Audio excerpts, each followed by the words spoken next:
ಅರೆ ಕಡಿಮೆ ಹಾಕು ಆದ್ರೆ ಅಸಲಿ ಹಾಕು. MDH ಕಾಶ್ಮೀರಿ ಕೆಂಪು ಮೆಣಸಿನ ಪೌಡರ್. MDH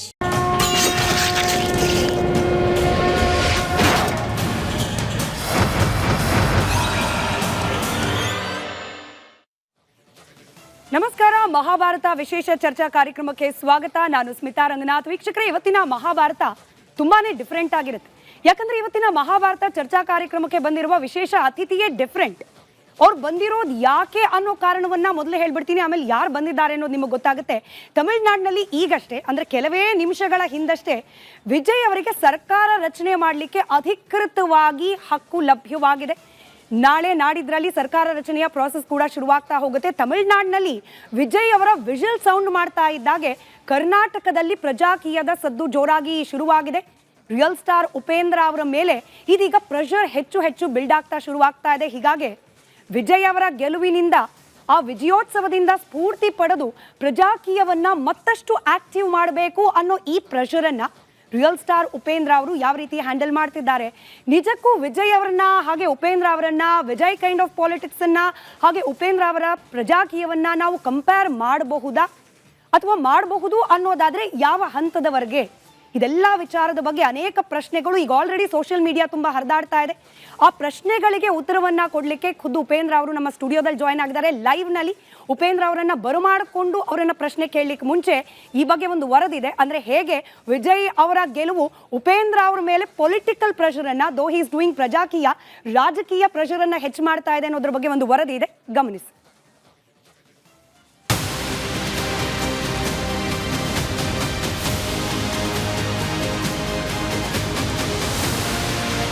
ಸೂಪರ್ ಸ್ಟಾರ್ಗಳು ರಾಜಕೀಯಕ್ಕೆ ಎಂಟ್ರಿ ಕೊಡುವುದು ಹೊಸದೇನೂ ಅಲ್ಲ. ಆದರೆ ಕೆಲವರಿಗೆ ರಾಜಕೀಯದಲ್ಲಿ ಗೆಲುವು ಸಿಕ್ಕಿದೆ, ಇನ್ನು ಕೆಲವರಿಗೆ ಸಕ್ಸಸ್ ಸಿಕ್ಕಿಲ್ಲ.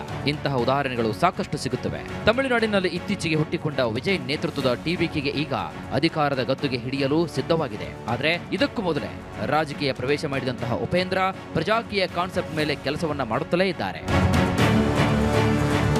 ನಾನು ಅಂದ್ರೆ ನೀನು, ನೀನು ಅಂದ್ರೆ ನಾನು, ಹೀಗೆ ಎಲ್ಲರ ತಲೆಗೂ ಕೂಡ ಹೊಳಬಿಡುವಂತಹ ಉಪೇಂದ್ರ ತಮ್ಮ ಆಲೋಚನೆಗಳೆಲ್ಲ ಡಿಫರೆಂಟ್ ಅಂತ ತೋರಿಸಿಕೊಟ್ಟಿದ್ದಾರೆ. ನಿರ್ದೇಶಕನಾಗಿ, ನಟನಾಗಿ, ಸಾಹಿತ್ಯ ರಚನಾಕಾರನಾಗಿ ಎಲ್ಲದರಲ್ಲೂ ಕೂಡ ವೆರೈಟಿ ಹುಡುಕುವಂತಹ ಉಪೇಂದ್ರ ರಾಜಕೀಯದಲ್ಲೂ ಹೊಸತನ ಹುಡುಕಲು ಹೊರಟಿದ್ದಾರೆ.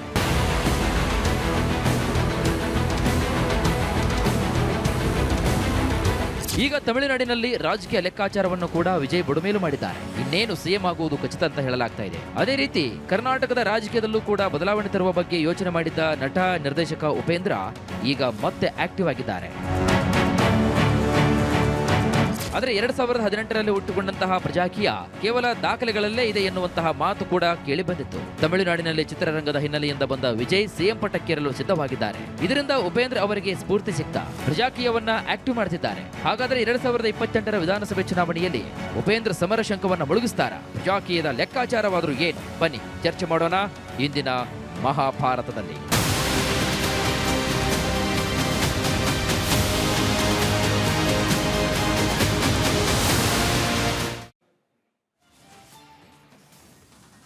ವೀಕ್ಷಕರೇ, ಇವತ್ತಿನ ಈ ಚರ್ಚೆಯಲ್ಲಿ ನನ್ನ ಜೊತೆಯಲ್ಲಿ ನನ್ನ ಕಲೀಗ್ ದಿವಿತ್ ಕೂಡ ಇದ್ದಾರೆ. ಹಾಗೆ ಎಂದಿನಂತೆ ಮಹಾಭಾರತ ವಿಶೇಷ ಚರ್ಚಾ ಕಾರ್ಯಕ್ರಮದಲ್ಲಿ ನಮ್ಮ ಜೊತೆಯಲ್ಲಿ ನಿಮ್ಮ ಪ್ರೀತಿಯ ಆಡಿಯನ್ಸ್ ಇದ್ದಾರೆ. ಹಾಗೆ ವಿವಿಧ ಪಕ್ಷಗಳ ಪ್ರತಿನಿಧಿಗಳು ಕೂಡ ಇದ್ದಾರೆ. ಐನೋ ನೀವು ಕಾಯ್ತಾ ಇರೋದು ನಮ್ಮೆಲ್ಲರಿಗಿಂತ ಹೆಚ್ಚಾಗಿ ಉಪೇಂದ್ರ ಅವರನ್ನ ನೋಡ್ಲಿಕ್ಕೆ, ಅವರ ಮಾತನ್ನ ಕೇಳಲಿಕ್ಕೆ. ಹೀಗಾಗಿ ತಡ ಮಾಡದೆ ರಿಯಲ್ ಸ್ಟಾರ್ ಉಪೇಂದ್ರ ಅವರಿಗೆ ಪ್ರೀತಿಯ ಸ್ವಾಗತ. ಹಾಗೆ ಪ್ರಜಾಕೀಯದ ಪ್ರತಿನಿಧಿಗೆ ಈ ಕಾರ್ಯಕ್ರಮಕ್ಕೆ ಸ್ವಾಗತ. ನಮಸ್ಕಾರ. Thank you. ವಿಜಯ್ ಅವರ ಈ ಲೇಟೆಸ್ಟ್ ಅಪ್ಡೇಟ್ ಅನ್ನ ಗಮನಿಸಿದ್ರೆ ಸಿಎಂ ಆಗ್ಲಿಕ್ಕೆ ಬೇಕಾದ ಎಲ್ಲ ಏನು ಅಡೆತಡೆಗಳಿತ್ತು ಅದೆಲ್ಲವೂ ಕೂಡ ಕ್ಲಿಯರ್ ಆಗಿ ಸಿಎಂ ಆಗ್ಲಿಕ್ಕೆ ಅವ್ರು ಸಿದ್ಧರಾಗಿದ್ದಾರೆ ಅಂತ ಹೇಳಿ. ಸರ್, ಪ್ರೆಷರ್ ಅಂತೂ ಬಿಲ್ಡ್ ಆಗ್ತಾ ಇದೆ, ಉಪೇಂದ್ರ ಅವರು ಕೂಡ ಆಕ್ಟಿವ್ ಆಗಬೇಕು ಮತ್ತೆ ಅಂತ ಹೇಳಿ. Can we compare this, Upendra ಅವರನ್ನ ಹಾಗೆ ವಿಜಯ್ ಅವ್ರನ್ನ, ಉಪೇಂದ್ರ ಅವರ ಪ್ರಜಾಕೀಯದ ಹಾದಿಯನ್ನ ಹಾಗೆ ವಿಜಯ್ ಅವರ ರಾಜಕೀಯದ ಹಾದಿಯನ್ನ ಕಂಪೇರ್ ಮಾಡೋದು ಸರಿನಾ ಅಂತ ಹೇಳಿ ಮೂಲಭೂತ ಪ್ರಶ್ನೆ. ನನ್ನ ಪ್ರಕಾರ ಯಾರಿಗೂ ಕಂಪೇರ್ ಮಾಡಬಾರ್ದು. ಏನು ಹೇಳಿ, ಎಲ್ಲರೂ ಡಿಫ್ರೆಂಟು, ಎಲ್ಲರೂ ಯುನೀಕು, ಡೈವರ್ಸಿಫೈಡ್ ಪ್ರಪಂಚ ಇದು. ಒಂದು ಎಲೆ ಥರ ಇನ್ನೊಂದು ಎಲೆ ಇರಲ್ಲ, ಕರೆಕ್ಟ್ ಅಲ್ವಾ? ಸೊ ಕಂಪೇರ್ ಮಾಡಬಾರ್ದು, ಅವ್ರವ್ರದ್ದೇ ಅದಿರುತ್ತೆ. ಓಕೆ, ಹಂಗಂತ ಕಂಪೇರ್ ಮಾಡಿದೆ ಬದುಕೋಕ್ಕೂ ಆಗಲ್ಲ, ಕೆಲವು ಸತಿ ಮಾಡಬೇಕಾಗತ್ತೆ ಜೀವನ ನಡೆಸಬೇಕು ಅಂದರೆ. ಸೊ ಆ ಥರ ನೀವೇ ಹೇಳಬೇಕು. ಇವಾಗ ರಾಜಕೀಯ, ಪ್ರಜಾಕೀಯ ಅದೇನು ನನಗೆ ಗೊತ್ತಿಲ್ಲ ಅದು ಆ್ಯಕ್ಚುಲಿ. ಬಟ್ ಒಂದಂತೂ ಸಂತೋಷ, ಒಂದು ಬದಲಾವಣೆ ಆಗಿದೆ. ಎಲ್ಲದಕ್ಕಿಂತ ತುಂಬ ಸಂತೋಷ ಏನು ಅಂದರೆ, ಏನು ಹೇಳಿ ಇದುವರೆಗೂ ಒಂದು 60-70% ವೋಟ್ ಆಗೋದು ಇವತ್ತು 89-90 ಹತ್ರ ಹೋಗಿದೆ. ಅಂದರೆ ಯುವಕರೆಲ್ಲ ಬಂದು ವೋಟ್ ಮಾಡ್ತಾ ಇದ್ದಾರೆ. ಏನಂದರೆ ನಾನು ನೋಡಿರೋ ಪ್ರಕಾರ ತುಂಬ ಜನ ಯುವಕರಲ್ಲಿ ಆಸಕ್ತಿನೇ ಕಳೆದೋಗ್ತಾ ಇತ್ತು. ಪಾಲಿಟಿಕ್ಸ್ ಅಂದರೆ ಅಯ್ಯೋ ಬಿಡ್ರಿ ನಮ್ಗೆ ಅದಕ್ಕೆ ಸಂಬಂಧ ಯಾರು ಬಂದ್ರಿ ಏನೋ ಅನ್ನೋ ಥರ. ಅಂಥ ಟೈಮಲ್ಲಿ ಯುವಕರುಗಳು ಯುವತಿಯರು ಮನೇಲಿ ಹೋಗಿ ಅಪ್ಪ ಅಮ್ಮಂದ್ರಿಗೆ ಇಲ್ಲ ಈ ಸತಿ ಬದಲಾವಣೆ ತರಬೇಕು ಏನೋ ಒಂದು ಮಾಡಿ ಒಂದು ದೊಡ್ಡ ಮಟ್ಟದಲ್ಲಿ ಒಂದು ಬದಲಾವಣೆ ತಂದಿದ್ದಾರೆ. ಅದು ನಿಜವಾದ ಸ್ವಾಗತಾರ್ಹ. ನೆಕ್ಸ್ಟ್ ವಿಜಯ್ ಅವರು ನೆಕ್ಸ್ಟ್ ಏನು ಮಾಡ್ತಾರೆ ಅನ್ನೋದು ಭಾಳ ಮುಖ್ಯ. ಯಾವ ಥರ ಮಾಡ್ತಾರೆ, ಏನು ಬದಲಾವಣೆಗಳು ತರ್ತಾರೆ, ನಾನು ತುಂಬ ಕುತೂಹಲದಿಂದ ನೋಡ್ತಾ ಇದ್ದೀನಿ ಅದನ್ನು. ಓಕೆ, ನಾನು ನನ್ನ ಕಲೀಗ್ ದಿವ್ಯತೆಗೆ ಹ್ಯಾಂಡ್ ಓವರ್ ಮಾಡೋಕೆ ಮುಂಚೆ ಇನ್ನೊಂದು ಕ್ವಿಕ್ ಕ್ವೆಶ್ಚನ್ ಕೇಳ್ಬಿಡ್ತೀನಿ ಸರ್. ನಿಜ ಕಂಪೇರ್ ಮಾಡೋದು ಎಷ್ಟು ಸೂಕ್ತಾನೋ ಇಲ್ವೋ ಗೊತ್ತಿಲ್ಲ, ಆದರೆ ಇನ್ಸ್ಪಿರೇಷನ್ ಅಂತೂ ನಾವು ಪ್ರತಿಯೊಬ್ಬರಿಂದ ಪಡ್ಕೊಳ್ಬೋದು, ಅದರಲ್ಲೇನು ಎರಡನೇ ಮಾತಿಲ್ಲ. ನೀವು ವಿಜಯ್ ಅವರಿಂದ ಸ್ಫೂರ್ತಿ ಪಡಿತಿದ್ದೀರಾ ಅಥವಾ ವಿಜಯ್ ಅವರ ಕೈಂಡ್ ಆಫ್ ಪಾಲಿಟಿಕ್ಸನ್ನು ಪೂರ್ತಿಯಾಗಿ ಒಪ್ಕೊಳ್ತಿದ್ದೀರಾ ಅಂತ? ಇಲ್ಲ, ಹಾಗಲ್ಲ. ನಾನು ಬೇಸಿಕಲಿ ನಾನು ಯಾರಿಂದನೂ ಇನ್ಸ್ಪೈರ್ ಪಡೆಯುವಂಥವ್ನಲ್ಲ. ಅದು ಸರಿನೋ ತಪ್ಪೋ ಅಂತ ನಿಮಗೆ ಬಿಟ್ಟಿದ್ದದು. ಬಟ್ ಏನೋ ಒಂದು ಬೇರೆ ಕಡೆಯಿಂದ ಒಂದು ಇನ್ಸ್ಪಿರೇಷನ್ ಬರ್ತಿದೆ. ಪ್ರೆಷರ್ಗಿನ್ನ ಪ್ಲೆಜರ್ ಅನ್ನಿಸ್ತಾ ಇದೆ ನನಗೆ. ಯಾಕಂದರೆ ಅಟ್ಲೀಸ್ಟ್ ಇಲ್ಲಿ ಕರ್ನಾಟಕದಲ್ಲಿ ಒಂದು ಎದ್ದು ಕೂತ್ಕೊಂಡಿಲ್ಲ ನಾವೇನೋ ಬದಲಾವಣೆ ತರಬೇಕು ಅದು ಇದು ಅಂತ ಮಾತಾಡ್ತಾ ಇದ್ದಾರೆ. ತುಂಬ ಖುಷಿಯಾದ ವಿಚಾರ. ಬಟ್ ಇವಾಗ ಆ ಬದಲಾವಣೆ ಬಗ್ಗೆ ಮಾತಾಡೋಣ. ಏನು ಬದಲಾವಣೆ ಬೇಕಾಗಿದೆ ನಮಗೆ?